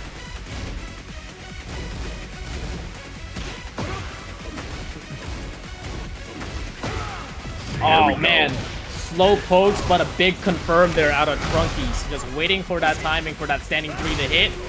He's gonna carry the momentum over to give himself the round. Brother, you say slow poke, he's looking like Slow King here. He got that mind of a champion, a genius ready for him. PhiDX with the suit on, ready to become a part of the red wedding, perhaps. Sheesh. Yeah, about to wear a red dress momentarily if the offense for Trunkiez continues. No punish on the Omen from the Raiden stance. That's unfortunate. PhiDX giving up his capabilities to run back, but he does get the heat engager and a lot of health back. What a walk. Yeah, what a walk, but no punish there. Works out on PhiDX's favor, but will get caught on the power crush as he tries to wall forward. He gets caught with a forward 4. But PhiDX still not out of the fight yet as he tries to apply pressure out of the heat smash and catches Trunkiez pressing out of the armor crush. Yeah, if you're blocking, you're not gonna get launched for it. But certainly in that sit, it was a toughie. It was all about the delay that Phi did right there to make it so that Trunkiez had the opportunity to make that mistake.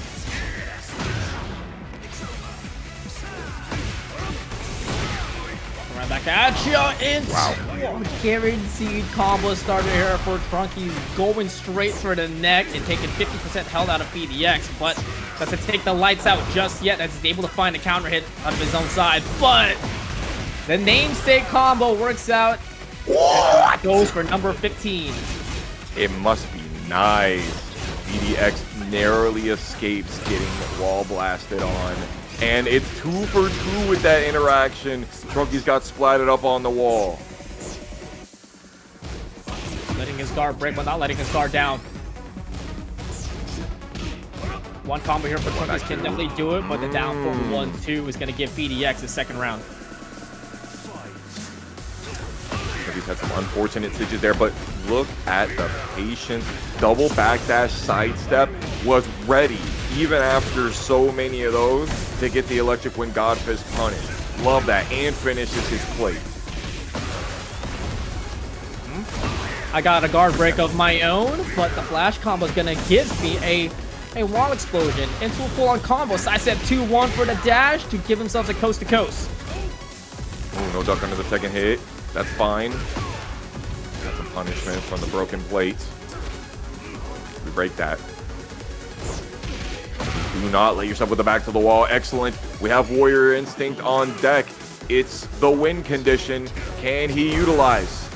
He uses it immediately, giving himself an immediate advantage. Oh, the 4-for-3.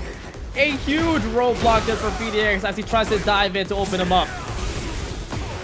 Damn. Phi pressing on the running 1+2. Great wall splat with that 1-1-2 Warrior Instinct.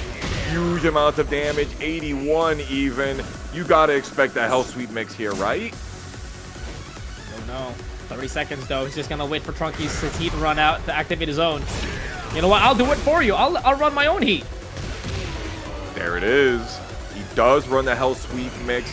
Just the single mid. Doesn't want to overextend. Backdash. Down forward 1-1. One of the god buttons, if you ask me, for Heihachi's kit. And now PhiDX is he's struggling on his way down the aisle, man.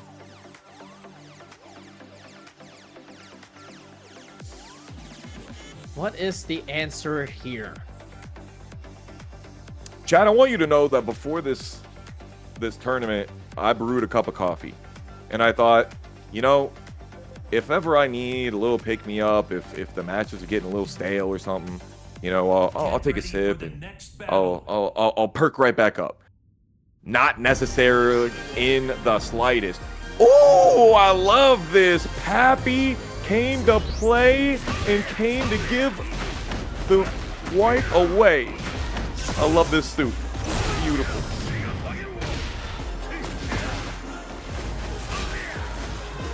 For the occasion. A very, very special occasion there for Trunkies. Shoutouts, shoutouts. It's fire. Oh, baby. With the Omen. Blue Spark even. Nice whiff on the God Fist to make V want to run up on it. Down forward 1-2 charge to finish her out. Oh! Pressing in between that. Trunkies making the right decision there, catching him pressing. Damn, these mixes are owning V right now. It's straight demonic with a demon paw. Forward 1+2.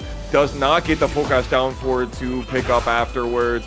Really high risk, but not getting the reward. Trunkies great convert on the end of that as well. Is this the end of the road for PhiDX? What an instant crouch dash into the wall setting to catching Trunkies jabbing from the round start. Trying to get themselves alive here, trying to make a presence for this fun round, but Trunkies shutting him down with another God button or back four. Huge counter hit. Loving that forward 4-3. Ooh. Promoting with those keep out buttons. Heat is gone. Oh my god, we're off axis. PhiDX, one heat engager is all he needs to get himself back into the game. Or doesn't even need one, but we'll likely utilize it to give us a little bit more advantage, and we'll close it off with the 1+2. PhiDX staying alive. Ooh, and he finds the mark with the back one, fighting the bullseye and fighting critical damage. Damn, look at V here. He said, I bet you want this momentum back, huh? I bet you want the control back, huh? Massaging your rib cage, rocket launcher, taking it a Cape Canaveral, down 2 to finish, 22-second perfect. That's what I'm talking about. A very quick 2 rounds answer back by PhiDX. We got ourselves a set point versus survival point, but he may be still in the out, but let me take a quick step back here for the Lionheart launcher and give 50% away for Trunkies' health. Oh, launch. No launch? He doesn't have a 15-frame launch. With the Warrior Instinct. Says, I love this button. You know what? I love it so much, I might even want to marry. Trunkies. Got some Oki here? Wow! Back one out of the air. Huge tornado spin there to activate heat in between. No. Much more punishable than that, I'm sure. Right, guys? 9 seconds remaining. We're getting game 3. We're getting game 3. I'm saying we're getting game 3. This is not going to kill. PhiDX still has opportunities to live.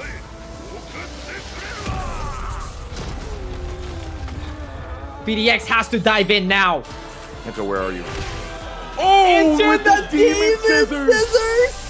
Yo. The shades of Mei showing up into Tampa Never Sleeps. To Navad later on, but we're here for the main event. Cuddle Core.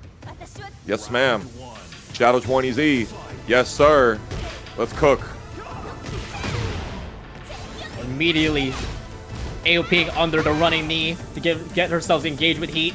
Give ourselves a quick advantage here and putting Shadow 20Z back into the wall. And Shadow 20Z trying to fight out of it already with the Vanishing Storm, but Cuddle not letting Shadow get away as Shadow's trying to step out of it, but he was looking for that low, is able to answer it back with the low parry. Triple forward 2 combo. Saving it. The Chaos Fist counter hit. Down forward 2, a little bit off axis. Still got the back 3-3. We're using those plus frames. trying to bait something out. Shadow misses the whiff punish. Unfortunately not. Yep, and Core doesn't miss hers, and she's able to get the AOP 1-2 to break the wall, and stomps on Shadow 20Z afterwards to get the first round.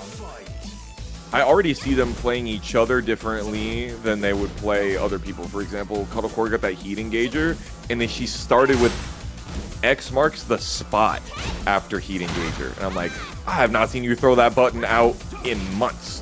Where is this coming from? It is a safe move after all.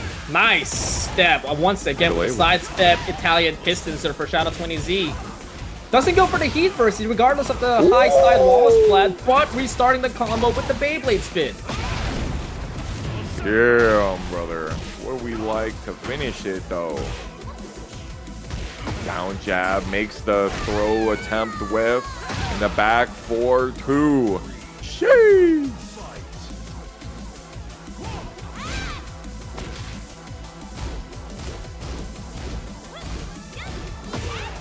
Ooh, finishes the string with a backdoor 1-2.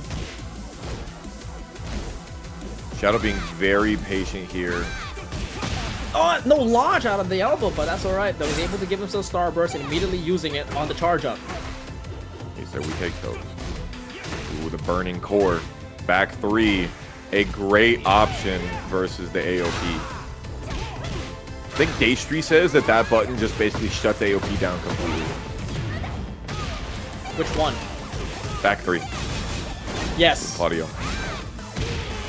Ooh, sidestep left duck actually gets him caught because down 1 has multiple active frames. That one right there. Oh my god, is that Iron Spider FG Crime Fighter? Yo, holy hell. Minute since I've seen yo, you. that what is, a blast from the yeah. past. Yo, Iron Spider. It's good seeing you, dude. Good seeing you.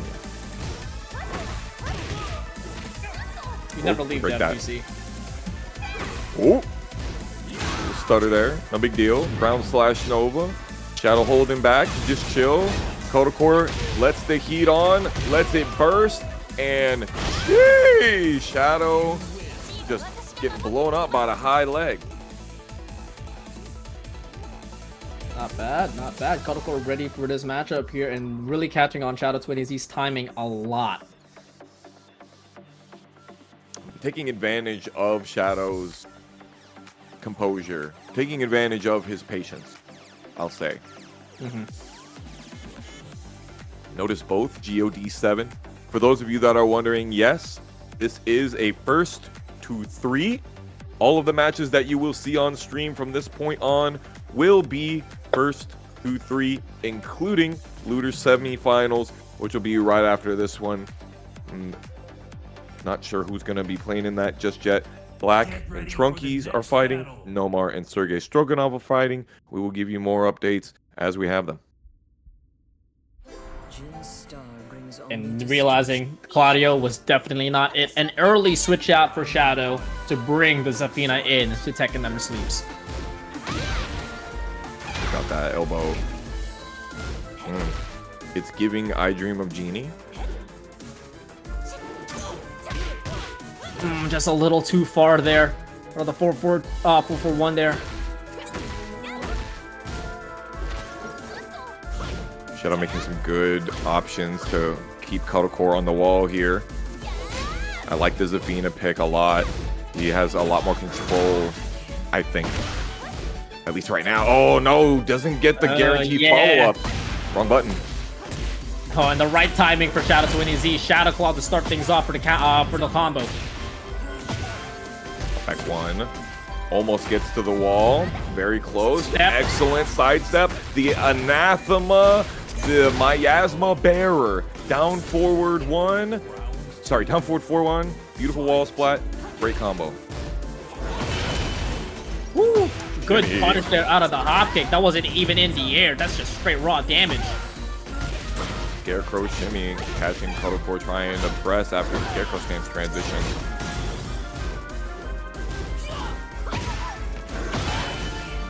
Back dash is making a big difference. Woo, good find. Good call out there for Cuddlecore. Shadow 20Z tried to end this round off with a low, but Cuddlecore denies it with the hop kick, giving themselves a decent amount of gray health back and to activate heat in between. But Shadow 20Z springs right back in and stopping the potential of a comeback. Shadow 20Z now on match point, trying to equalize the set count.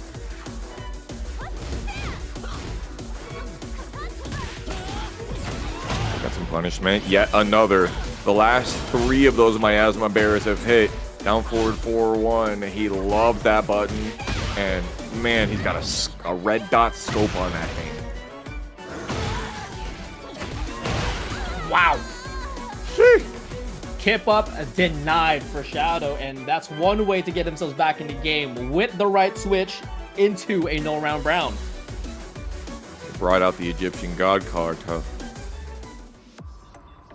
The 3 rounds for like the 3 tributes. Yeah, he definitely sacrificed. Wouldn't that be nasty work? You sacrifice 3 of your opponent's monsters. It's happened, I'm sure. What's that spell card? Cross sacrifice? It's a Kaiba card. It's a Kaiba card. It's a Kaiba card. Oh my gosh, is it in the original Kaiba deck? Yes. Oh my It's gosh. cross sacrifice in Japanese. It's called cross sacrifice in Japanese, but I don't know what it is on dub. I have it in my mind. You know what I it know is. the You know what art. it is. I can see the card art in my head. I just can't remember the name of it. I feel like it has a T in it. Anyway, Shadow and Cuddle tied up. We have not seen the same character matchup in any of these games so far. Cuddlecore is now switched off to the Alisa. Soul Crossing. Thank you so much. Yes. Soul Exchange. Soul Exchange. That's the okay. We're asking the real questions out here on TNO. Ooh, big trade. Tries for another one of those with the chainsaws. Nothing doing. Shadow finally doesn't land a down forward 4, and Cuddlecore comes in with the heat. Shadow still has it on deck, has the rage, resources galore, just doesn't have the obelisk orb.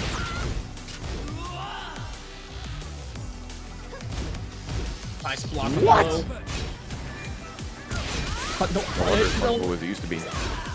Cuddlecore has a decent amount of life lead. I don't know if Shadow 20Z can try to chip around to win this. And he was not. He whips right out in the open, and Cuddlecore stabs him with the chainsaw. And he used forward 1+2 to do it as well, thinking maybe he can get a heat dash combo into Rage Art. But in order to use forward 1+2, you have to use life. So very, very risky there. Great work from Shadow after that combo, knowing that Cuddlecore was going to go for the unique getup. Cuddle getting blown up by 2-3 combos in a row.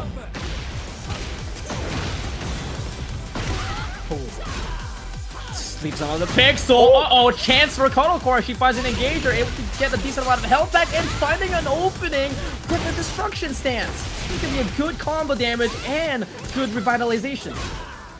Ooh, nice running 3. Cuddle is in the corner of corners. Low parry, frame 1. Heartbeat disabler. Does not get the kill here. Woo! I did not expect that to whiff, but that's the magic of Alisa lateral movement.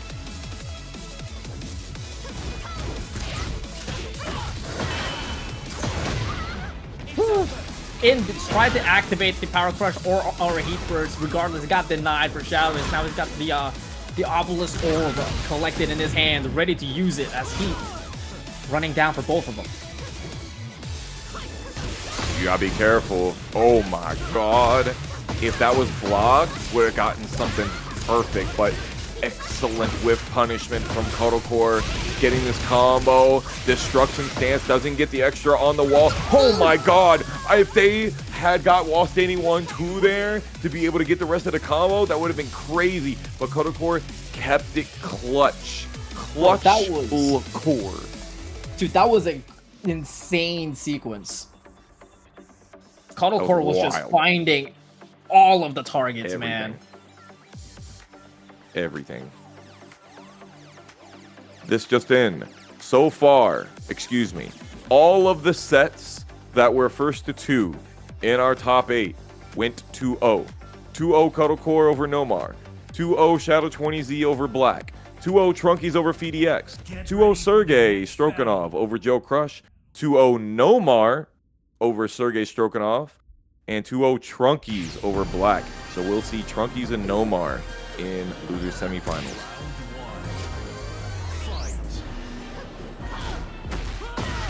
Ooh, pressing in between out of the 1+2 4, and that's gonna give Shadow20Z a counter hit and a combo, but tries to reset it and tries to go for another big chunky damage here. It will definitely find so with the while running 1+2 into the guaranteed follow-up. Scarecrow 4 incoming, but no launch out of Core. But speaking of launches, Shadow20Z will give himself one to secure the round.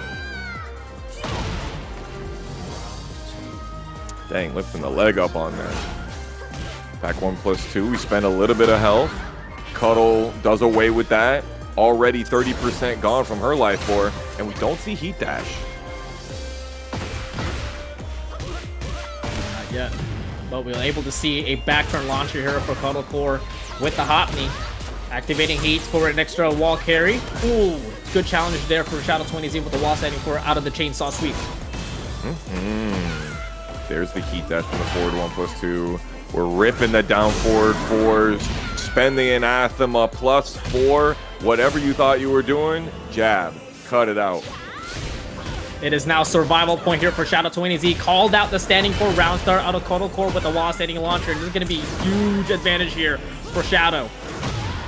I have not seen a match between these two go this fast ever.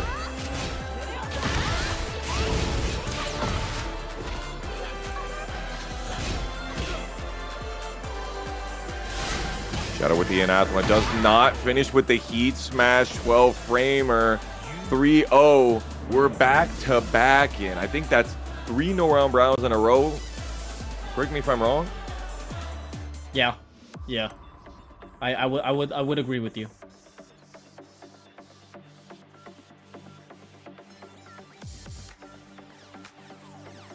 Do we see a counter pick though, or are we decided that this is the matchup that we're going all in on, considering this is now the matchup that we've seen 3-0 on both sides, so it must be at least mildly balanced. Get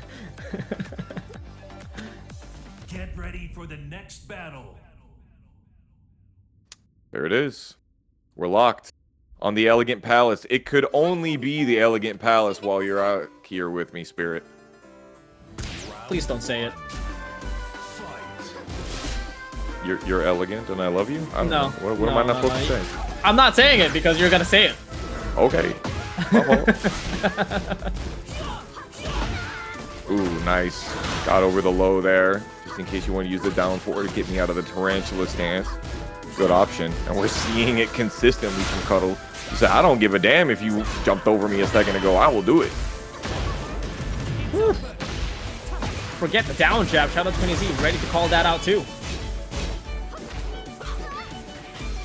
Pixel in the dream once again. Could that be such a comeback to happen? And no, Shadow20Z denies another one. Yes, he worked with the down back 3 there from Shadow, knowing that it was going to be homing. Risky, but it gets it done. Damn, you pressed on my dual boot. Get slid on computationally. Whoa! A swing and a miss, and Shadow20Z able to get a small punish out of it, and Cuddle Core escapes out of that potential catastrophe and goes in for the dash and trying to chip him out. 30 seconds left to play, and Shadow's got to pixel it, but has all the resources to make this comeback happen.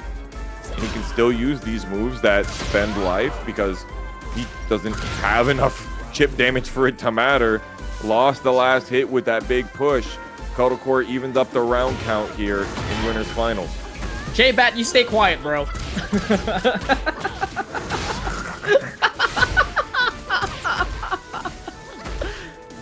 3. Ooh, Shadow quickly bounced back into that wall. Cuddle Core doing a great job of controlling this match here. Oh, but the parry. He can just activate Heat to get that right back as well, and he does so, absorbing the damage out of the chainsaw, backdash out of the shoe shine, and just gets a clean while setting forward. Doesn't kill as Shadow20Z pokes her out of it and gives himself set point. Am I gonna watch an entire set of this Zafina without seeing that 12 frame heat smash come out? Ooh.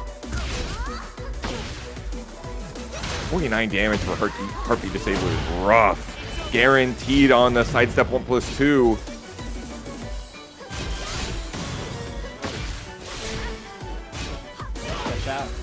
Oh, crushing over the low. Mikado Core going right back in, using her own high crush. And tries to find with a wall running rocket punch, but the down forward 1-1 heat dash might give Shadow20Z a survivability. Oh, damn. That just frame duck. I didn't even see him duck. And he got hit in that one tiny moment in the middle of his backdash. Final round here for winner's final. Wow! What a jab check with a down forward 1, catches Cuddlecore up in the air. Fluid combo, misses the heat first connection, unable to extend it, and that gives Cuddlecore right back a chance into the driver's seat. That gives us PhiDX combo number 16. She interrupts in the middle. Doesn't go for a launcher or a down forward 1. Cuddle with the heat, pressing back. They're both in the middle of the stage. Yeah, Shadow, both of them actually do not have heat anymore. Shadow doesn't have the install as well. Both of them on equal health. 20 seconds left to play, and Shadow gets the huge opening with the wall standing launcher, putting Cuddlecore on rage. Potential wall split into potential kill. Can he do it? Yes, he can. Shadow20Z takes it away out of a nail-biting set out of the final round. Majority of Tampa was like, no, we're central. But, yeah. Remember that? Like West Florida. Yeah. I don't know. Speaking of Florida, we're gonna have some fun at the beach here for our loser semis. Trunkiez versus NOMAR. Let's get it. Oh man. Damn. This is for all the Dragon Ball Fighters players that wish they had a DLC like Eva Lockhart. Ugh. Ooh, we're going deep with the 1-back-2-3. And to confirm with the down forward 1-2. Trunkiez, very clean round there. It looked like I'm trying to make an early statement on this loser semis, but NOMAR's gonna answer right back with a flash step of the down forward 2. Meow. The wall slump, got the flip over. Still continuing to use the safer option out of the bow stance, the 1-4. Look at that hell axle. Yes, sir. Yo! He barely got 80 damage off of it. Crazy peel, but NOMAR answering back with his own combo and his own wall splat, giving more damage. But Trunkiez still not out yet, but NOMAR immediately retaliating with his own flash combo after the wake up. Listen, North Carolina is an East Coast state. It's not a Southern state. Fight me. Ooh, okay. Forward 1+2. NOMAR gets the heat engage. Now we're going low.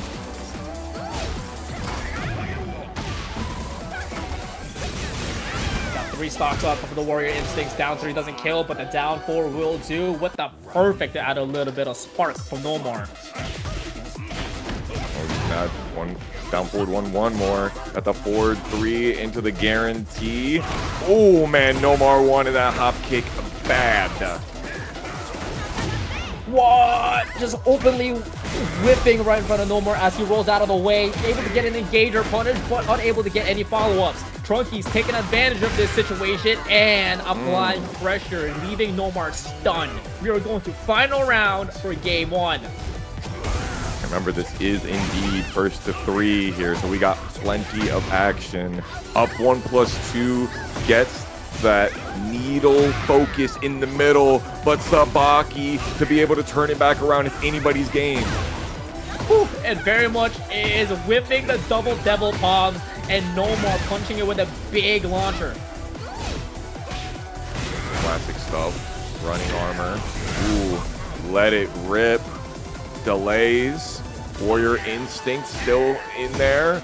26 seconds remaining. This is the longest round of your life. What a block! Omen connects!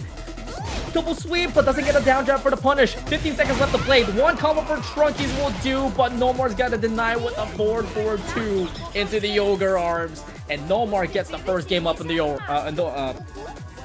board. Sorry. Man saw the win pose and got tongue-tied. Very relatable. It's just like PhiDX is here with us right now. Or Reborn. Listen, Reborn locks in. All right. No, I'm talking about the tongue-tied part. Yes, that's true. Yeah. True. Yeah. Now I see it. Now Yeah.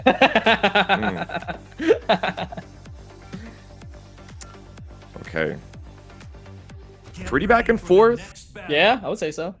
I'd say Nomar definitely had the lion's share of the possession of the ball in that match, so to speak. But Trunkiez definitely had some good shots on goal for sure.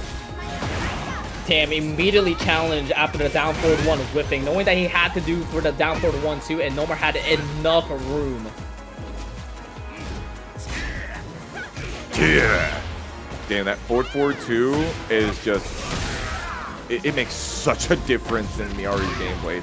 Such a crazy option for spacing. Great duck and punish with the hell sweep. Nomar gets the wall standing 2. Goes for heat burst here. What do we like for breakfast? Spike down. Unscaled? No. Just go for the running shoulder spicy. and finishing it off with the forbidden left kick. Yeah, that 3-2, that's a nasty mix. Especially on those wake-up stitches. Trunkiez going for those long wave dashes and the delays. Gets punished. Get off of me. Ooh, trying to backdash out of there, but you got to press it instead. Trunkiez finds a crucial counter hit with the electric. This is going to give him a stock up on the board. And using a little bit of heat burst to give that extra damage. Oh, big counter. How he know, bro?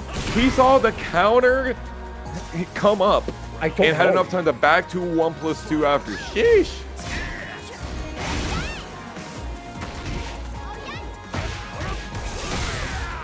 Oh, that hurts. He's doing some great work with these character-specific optimizations there. With the sidestep, down 1-2. He is applying so much pressure, but too many electrics, and Nomar able to step out of the second one. Give himself his own launcher. No electricity needed. Just keeping it simple and keep it on fire with heat. Nomar doing a good job using pushback, but it's a long way to get to that wall. We've seen it happen before with Nomar on the screen. Oh, baby! The Super Saiyan shimmy from Trunkiez. That's what I'm talking about. Holy! It's not gonna kill. It's not gonna kill, though. Nomar has a chance. 10 seconds and a pixel. 94 damage is a lot. Demon Scissors? Come to you. Oh my god, no way. There's no He's got way. rage too. There is a way and a will. That's absolutely gonna do it. Tragic work after that display of choreography from the Bolt Trunkiez. And there it is, our high score for combos tonight, 104 damage. Team Bolt giving us a hell of a fireworks right now on loser semis. It's not even the last game. Ooh. Okay. Trunkiez trying to turn on the neon sign at the Whataburger, but problem is got no fries or shake, no combos.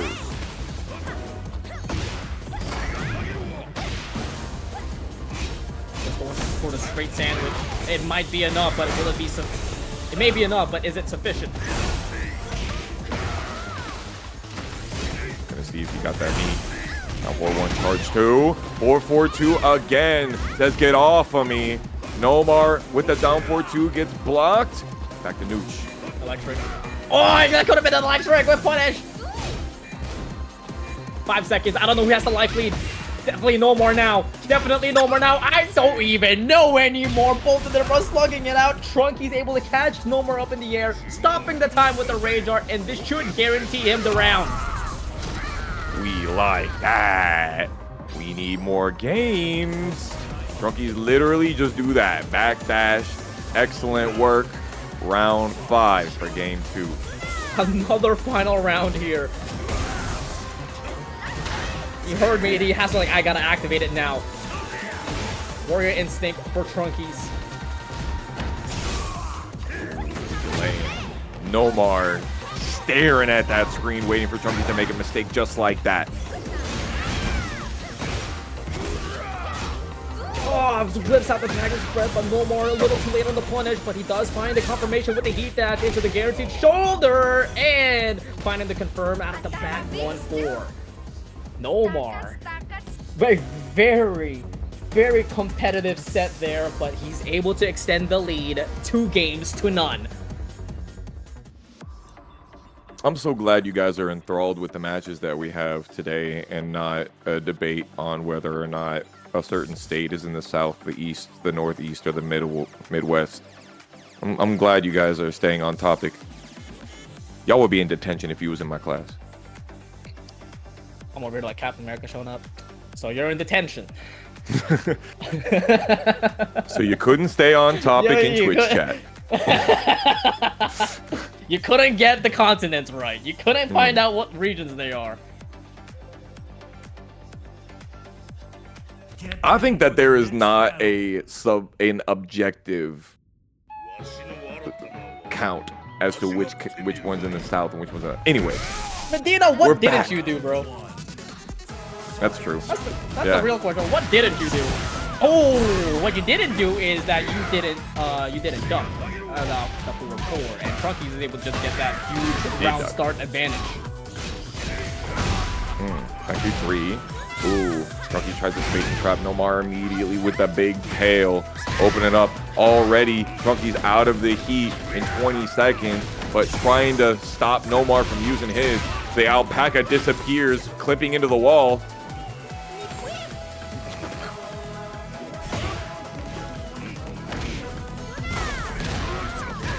Power Garage.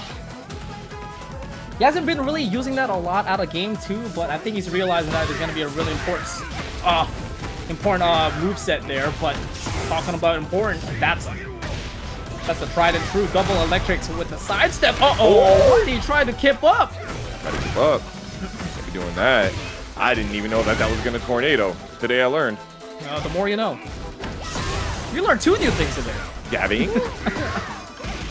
We're learning a lot tonight. Ooh, I like that. Trunkies finishing it off with a Cody carry of the 1-1-2 wall splat and spiking him down 1 round away to stay alive for Trunkies.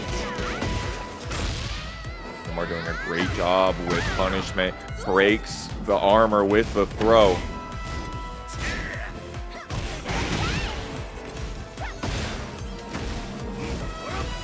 Hella lows. Ooh, that is punishable if you go into stand. I see.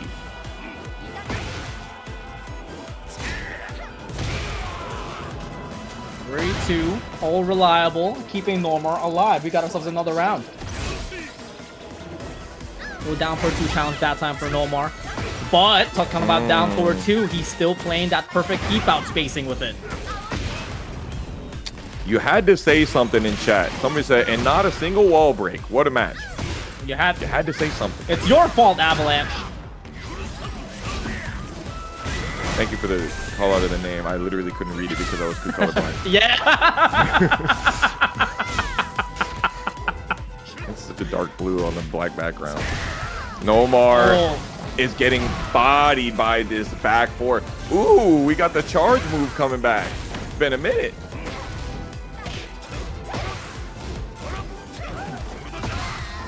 Yikes. You reach, he teaches. Trunkies. If he finishes the combo, we are gonna get ourselves another game. And yes, we are. Trunkies are not out yet as the electricity is still sparking. It's heating up. Oh boy. Oh boy. I think I'm seeing a pattern here. Now Avalanche, now you not because you said that now in chat, now you really messed it up. If you didn't say that, I don't think you would have cursed it. But you might be the reason now. Get ready for the next battle. And guess Wall, what? We floor, got and then another another wall, yup. explosions coming up. Do. All of our first to 2 matches went 2-0. Our first to 3 match went to game 5. Could it be that we get it again? Let's see. That would be Nomar's sick. not trying to have none of that.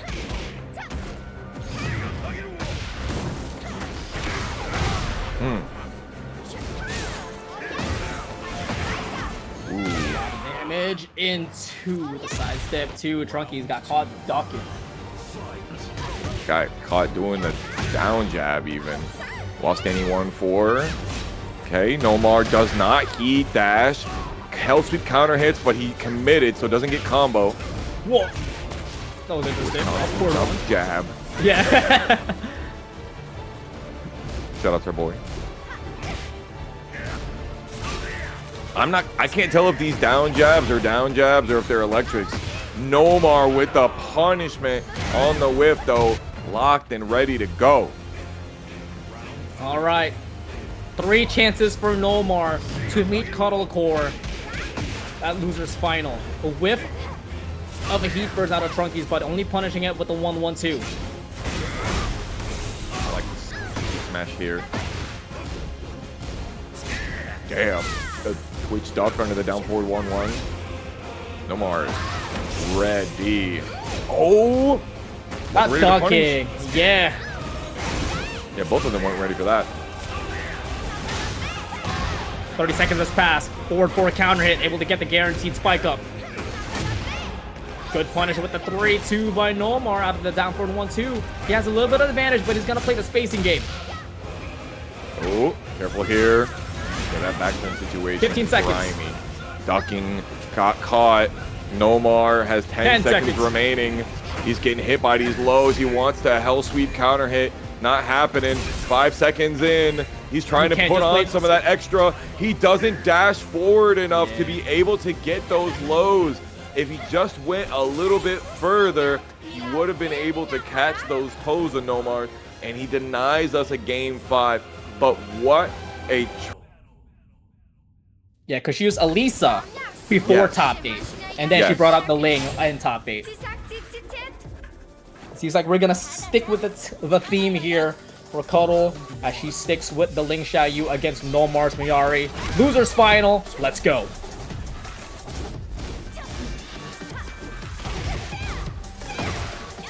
wow. Oh, the old classic of the 1-2-1 into a hop kick. If I remember correctly, I think that's like plus -5 or -4. So she had the spacing game correctly to get that call out.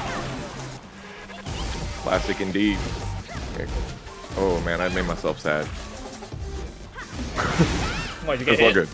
No, yeah, I got hit mentally for a second there. I'll tell you later. 3-2. Got that heat engage, letting the snakes fly. Cuddlecore still got that great spacing game. Last hit of the shooting star whips because off axis. So Nomar has the opportunity to come back. Hell sweep. We're doing it again. I know you're not gonna do it again. Oh, he didn't do it again. You're damn right he didn't do it again. He did three lows in a row though. Round start, cross lifting palms, that'll get it done. Second round and we're already on Gargoyle's perch. Oh, the counter hit, but she didn't expect it. That could have been a huge combo damage output, but just finished it off with palm. Cuddlecore does. Oh man, I was gonna say she had a great lively, but he's gonna extend it even more. Able to catch another reaching hop kick there. This potentially could be the second round for her. Nope, this ends the combo early and goes for the 50-50 mix-up to give herself a better chance to secure that round. Solid work. Just like Nomar hitting this down forward 2. You extended your hurt box, otherwise that absolutely would not hit you. 73 damage just because you thought that you were far enough away. Nice wall standing 2. Great counter hit there from Cuddlecore to get the rest of this combo.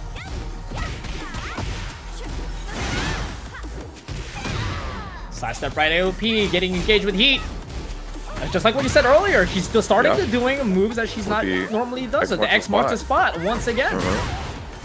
Damn. Bro, Nomar with these whiff punishes are nasty with that button. He's Crazy.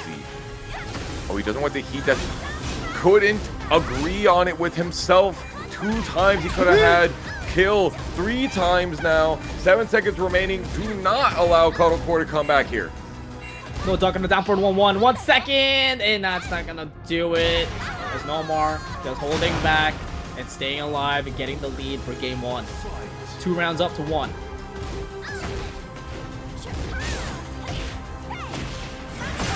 Cuddlecore using that back one a lot more now. Raccoon swing counter hit gets the guaranteed rear jabs. Good punishment on both sides right now.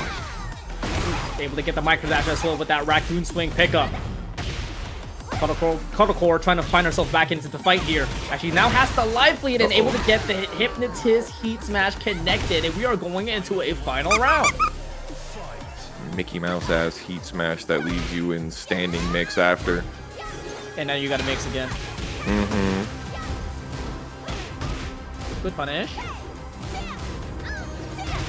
Ooh, Wow, again, classic. he caught him down on game on winter semis as well. And it's like, oh, I know what you're gonna do. Ah, but your tail's not long enough. AOP 1+2. Get up in the sky. Not heat dashing to finish it out. Nomar tries to up 1+2. Doesn't work out this time when the back turn down back comes out. And very interesting stop frame there for the end of game 1. But Cuddlecore definitely set it loose with the Divine Shooting Star finisher. Damn, got himself ducking with a huge AOP 1+2.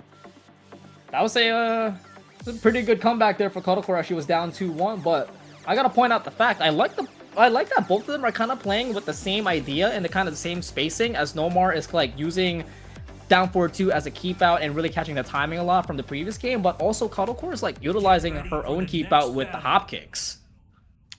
Yeah, I feel like we're not seeing that quite as much, but certainly when we do see it, it's working out. I think between the two of them, I think Nomar is more the keep out monster currently, but Cuddlecore using like the down backs from back turn and being super evasive in those immediate sequence situations, just like here with the sidestep right AOP. I think she has really showed out in the nth degree for that. Absolutely. Giving a decent amount of respect here for Cuddlecore, letting Nomar give a decent amount of breathing room. Yeah, really wants that 4-4-2, but Cuddlecore is just not walking into it. Gotta be real careful here. Down 4-2 might just show up out of nowhere for Nomar, but will not make a presence on round 1. Cuddlecore keeping it simple and winning by a couple jabs. Yeah, notice how much whiff recovery there is when Nomar loses the forward 2, and you can see how easy it was for Cuddlecore to get those whiff punishes. Nice parry in that stitch. Nomar sitting, waiting for the turnaround. Not gonna happen. Both in heat, both cooking. Wow! I thought that was gonna drop, but Cuddlecore just got it on time to be able to peel it off from the other side. So PhiDX out of this bracket now. We're not doing PhiDX combos no more. Nice dash up into the Madagascar horn. Nice little princess strategy working out. Cuddlecore back on her feet. 20 seconds. Nice step. Wow. The slash kick, and Nomar kept it simple and made sure he covers his ground with a down forward 1. Low-key, the alpacas were kind of distracting there for a second there. We got to get him out of here. Sidestep 4 counter hit. Once again, caught with the up forward 4-4 second hit with Oki, and Nomar getting gripped. And now though, X marks the spot as well. Brother! No, I like that idea with X marks the spot. Thinking that some players might press in the second hit. That's going to be a counter hit launcher. Yeah, and you can delay the second hit, or you can do what Cuddle did, let the second hit rip and be like, oh, I bet you think I can't recover fast enough. Huge counter hit from Nomar there. Let's see what he's gonna do with it. Turning on the heat. Misjudged the wall distance a little too close there. Making the combo drop a little too early. What? Insane clean wall carry out of the wall hitting 1-3, but doesn't seal the deal. Cuddlecore has a chance. Her heat has ran out, but she has a decent amount of great health to recover, but NOMAR's not going to give her a chance to make that happen. We got ourselves another final round. There's layers to this. Reasons. We have ogres on the screen. The AOP 1-2 coming out. Cuddlecore has been doing a great job getting these heat engagers. Now it's time for NOMAR.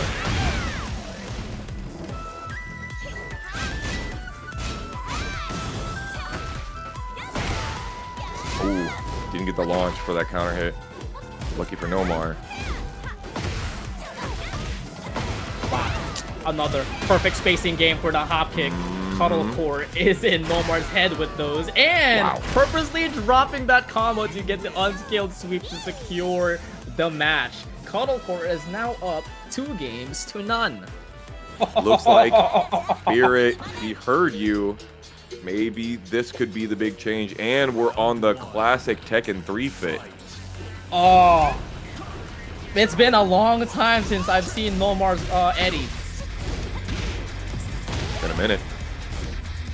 Going back to the classic, back 1-4. He is a master of getting those counter hit confirmed. Like 60 damage for that.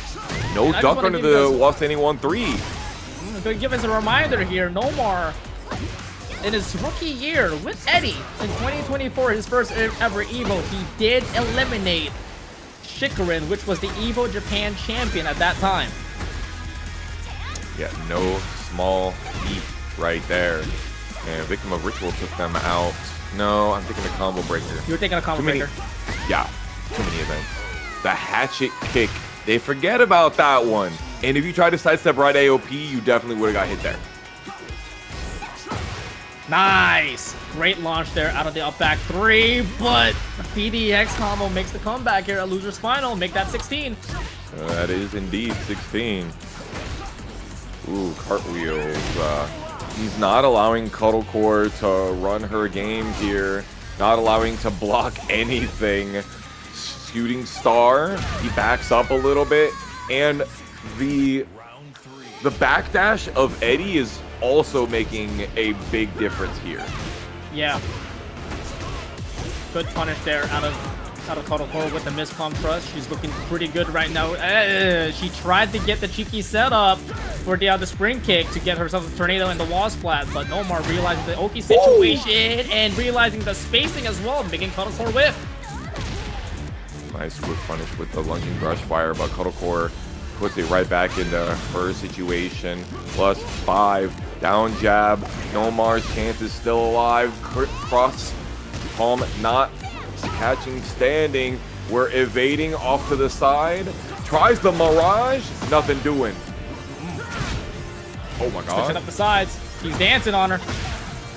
Back one, but NOMAR able to get the trade, but doesn't get the hatchet kick. Whips right in front of her, and Cuddle closes it out with a couple of jabs and finishing it off with the string. Cuddlecore staying alive.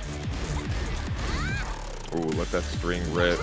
NOMAR's like, I'm not getting hit by another hop kick. No, thank you. PhiDX combo number 17. Oh, they're adding up. Wow. Mirage again, not quick enough to get that whiff punish. Are we gonna see the spike? Nope. Nah. No, nay is yes. No, it made sense, bro. it worked both ways. Leave me alone. It does, though. It does, honestly. Uh-oh. Oh, no. The one time it connects, it happens here. The waning moon giving her the winning round and potentially set points. Oh, a little bit of delay right there. They forget that that option is on the end. PhiDX combo number 18. NOMAR has a chance to fight back here. No punish, interesting. Small punish as well, right back out of NOMAR. Uh-oh. Get down there. Aerial. Get up on that wall with the tornado. Spike down. That second hit didn't whiff. Sheesh. The flowering death fist puts the final roses, the pedal, to the nitty gritty. And we've got that same matchup here. It's Ling Xiaoyu versus Athena. Let's get it done.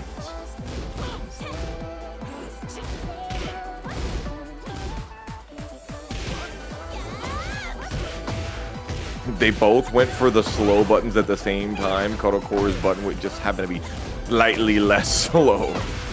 No launch, never mind. Standing 3. We get it. Damn. Finally saw that spike. Tough throw to break. Yep. Very presenting round 1 there for Kotocore. Trying to build up momentum early into the grand finals. And remember, folks, if Kotocore is going to win this bracket, she needs to win this one to reset it and win another one to win the tournament. Back turn. Ooh. Ooh, she tried to Good parry. call out there by Shadow20Z, knowing that she was going to make that back turn parry, so he goes for the low.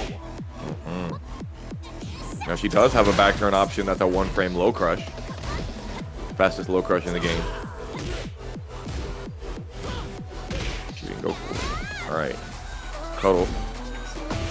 Trying to make Shadow lose a lot of that black life, and it did. Oh my god. Mantis stance so evasive, it made the heat burst whip.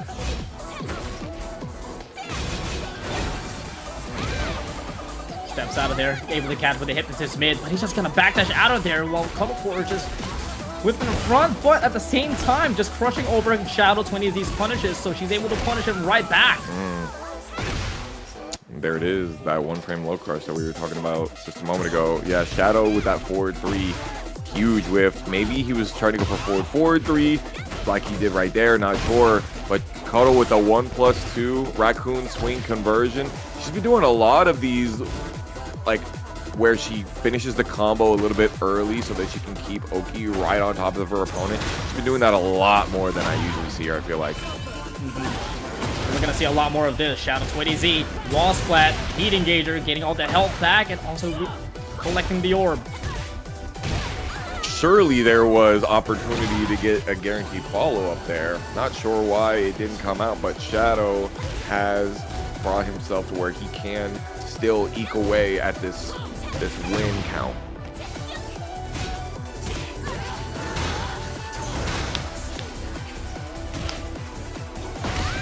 Ooh, guaranteed. Goes for the dash. That was a big whiff by Shadow. Kotocore made him pay for it.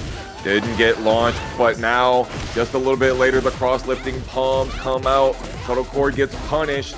Not over quite yet. He's right back in the game. Stopping Zafina with the back one, but Shadow20Z not phased at all as it goes in right back in with the 3-1 wall splat, finishing her off with the rage horse. At the same position too as last round. Ooh. That was a clutch one, brother. Clutch.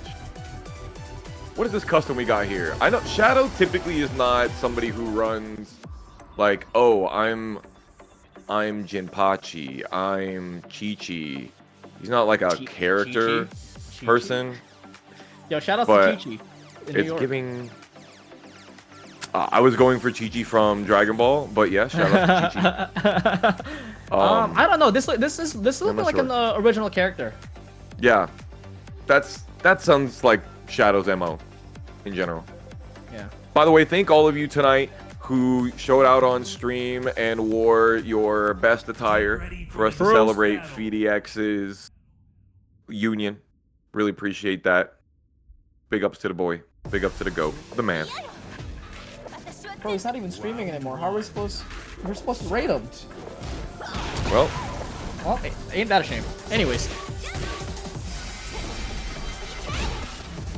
already in less than 7 seconds, we have the floor purple. I have a little bit of a float there. I know Kotocore wants to break it. It happened. Yes, sir. Takes it away immediately, but this is gonna scale the combo heavily. No whip punish out of it. Yeah, tough stuff. Does get the heat engager. Of course we heat dash. We want to keep you on the wall. What an evasion with that back turn 3. Hello.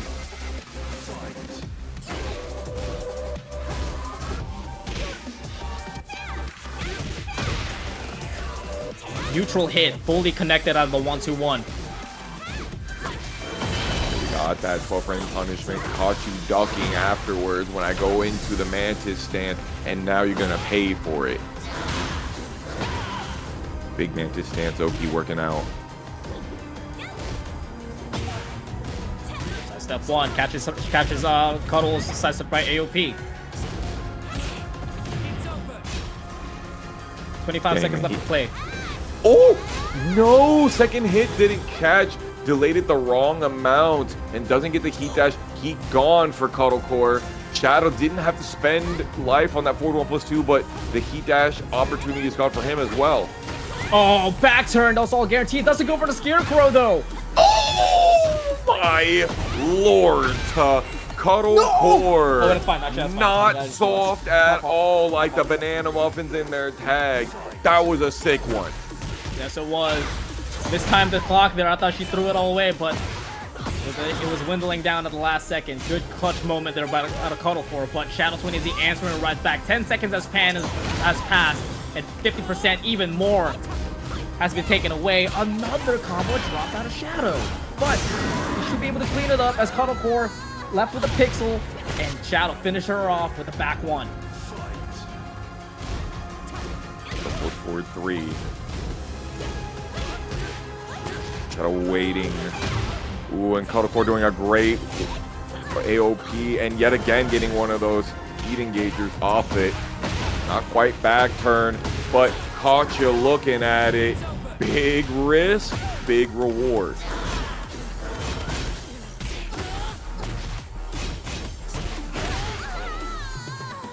He continues to apply the pressure, and Shadow 20Z 1 round away to complete this 0-2 comeback to get an extension up on the board. And he's gonna start things off big, start things off hot with the engager. The malicious nail forward 1+2 has been really doing great work for Shadow. Cuddlecore beautifully catching the whiff punish there, and both in heat, both are cooking. First one to extinguish.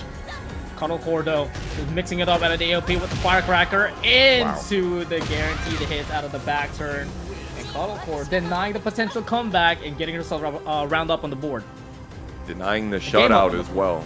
Really important in a long set. The more games that you lose in a row in a long set, the higher that tension and that stress builds. And especially when it's a first to 3, you definitely don't want to go down in those first 2. So equal footing, solid, level ground for the both of them.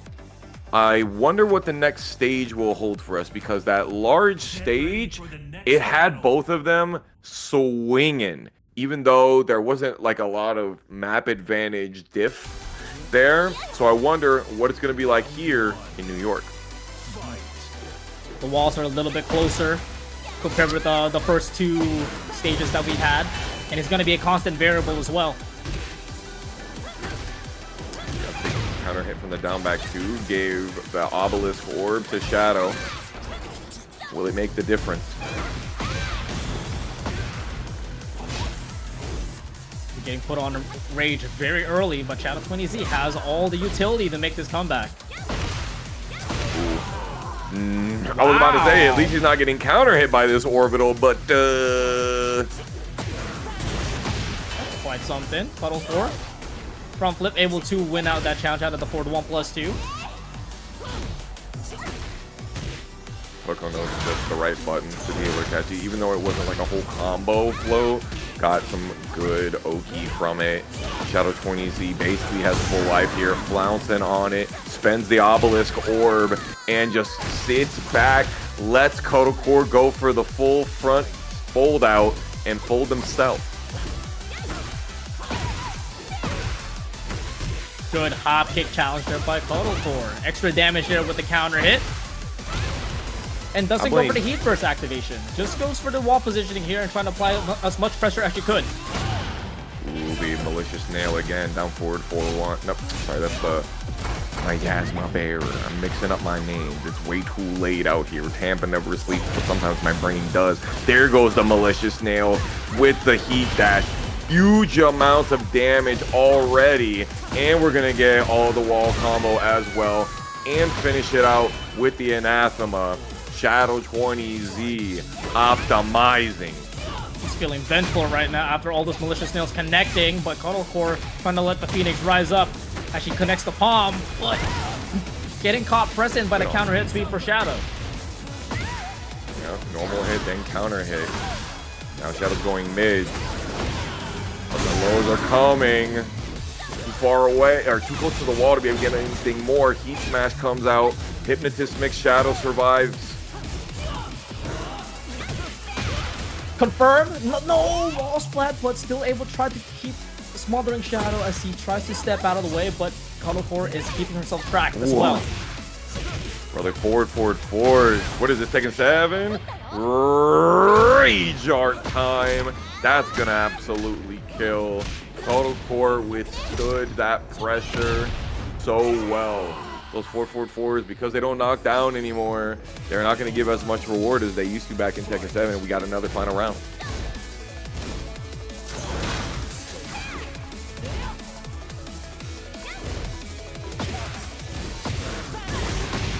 Sidestep 1+2 has been really good for Shadow. We've seen a lot of those running armors tonight from the whole cast.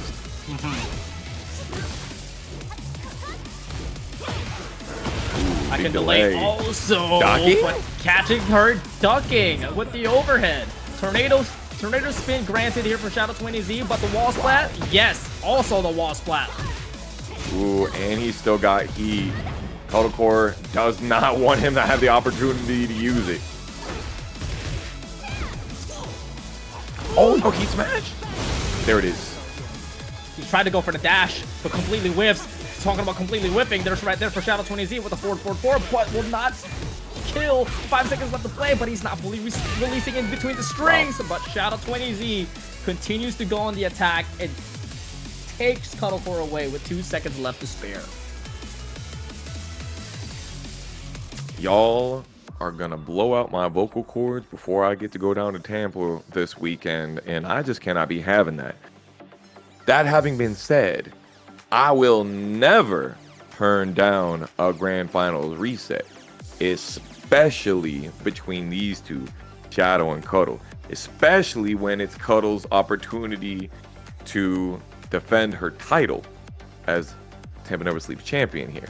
So it is what it is. We're just gonna have to have some cough drops tomorrow. You know us commentators always got those cough drops on hand. I'm on the Luden's Wild Cherry, y'all. You know, we on that pectin. Menthol dries you out. Fall knowledge.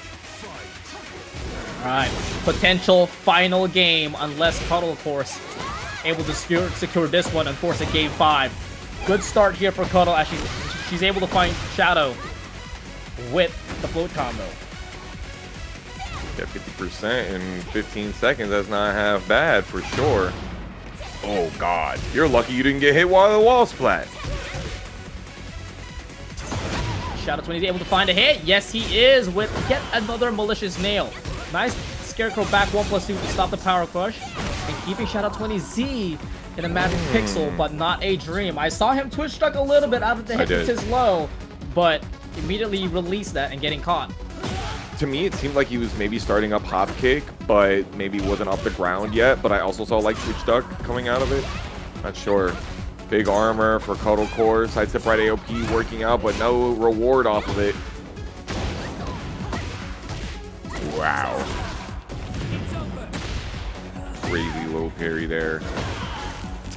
Shadow using them squid hands. He's been crazy with those lately. Sidestep, make that whiff, and the back wall +2 is gonna make you hold it. And Shadow 20Z rapidly equalizes the round count. He's trying to wrap it up. What he's trying to do. Beautiful wall standing 1-2. PhiDX combo number 18. And yet another hop kick. I wish I was counting those. At least 5 of them. No, we're at 19. We're at 19. 19, my bad.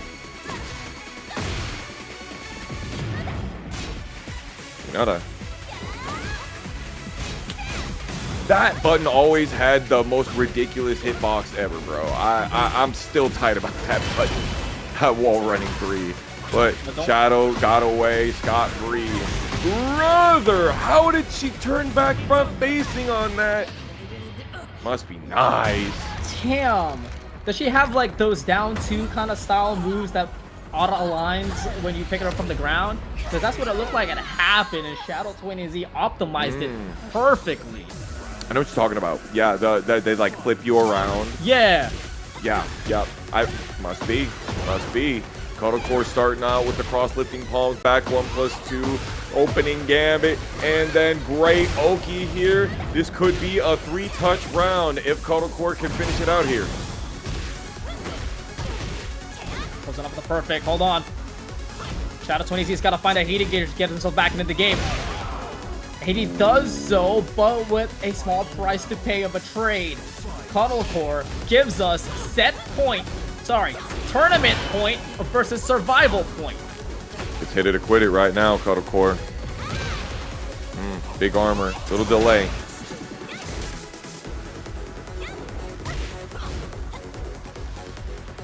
Shadow waiting for that back to be open enough. It's so scary. You want to be around the back of your opponent unless your opponent is Ling Xiao Yu. Ooh, long range. Too far. He now has heat activated. But Core also gonna try to match the temperature. Able to find a confirmation on the 1-2-1. Counter hit as well. Doesn't finish the string. Back turn. And gets the knockdown with the extra hit. And knew that Shadow was gonna wake up. Or rather, not wake up immediately. Got the extra AOP sweeps. And game 5. Oh boy. We knew this was gonna happen. Of course. Of course this was gonna happen. Why wouldn't it? Listen, it's good for the narrative. You know what I'm saying? It's good for It's good for everybody. It's good for stream. It's good for Cuddle. It's good for Shadow. Getting these long sets. You know, if you're a real hustler, you can do it like this. And I'm not even sure which character I'm talking about, which person I'm talking about. Because Core being in loser side could also be part of the hustle. We could all be getting hustled right now. And I love it. And I love it.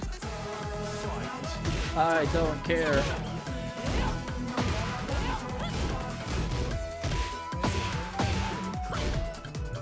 Potential final game once again. Shadow TOURNEY making Core ducking with these overheads, and these axe kick is just catching Core and her AOPs. Yeah, Shadow be loving that Scarecrow mix. Scarecrow 1+2, really a big standout button in that first round, as well as the 4-4-3s.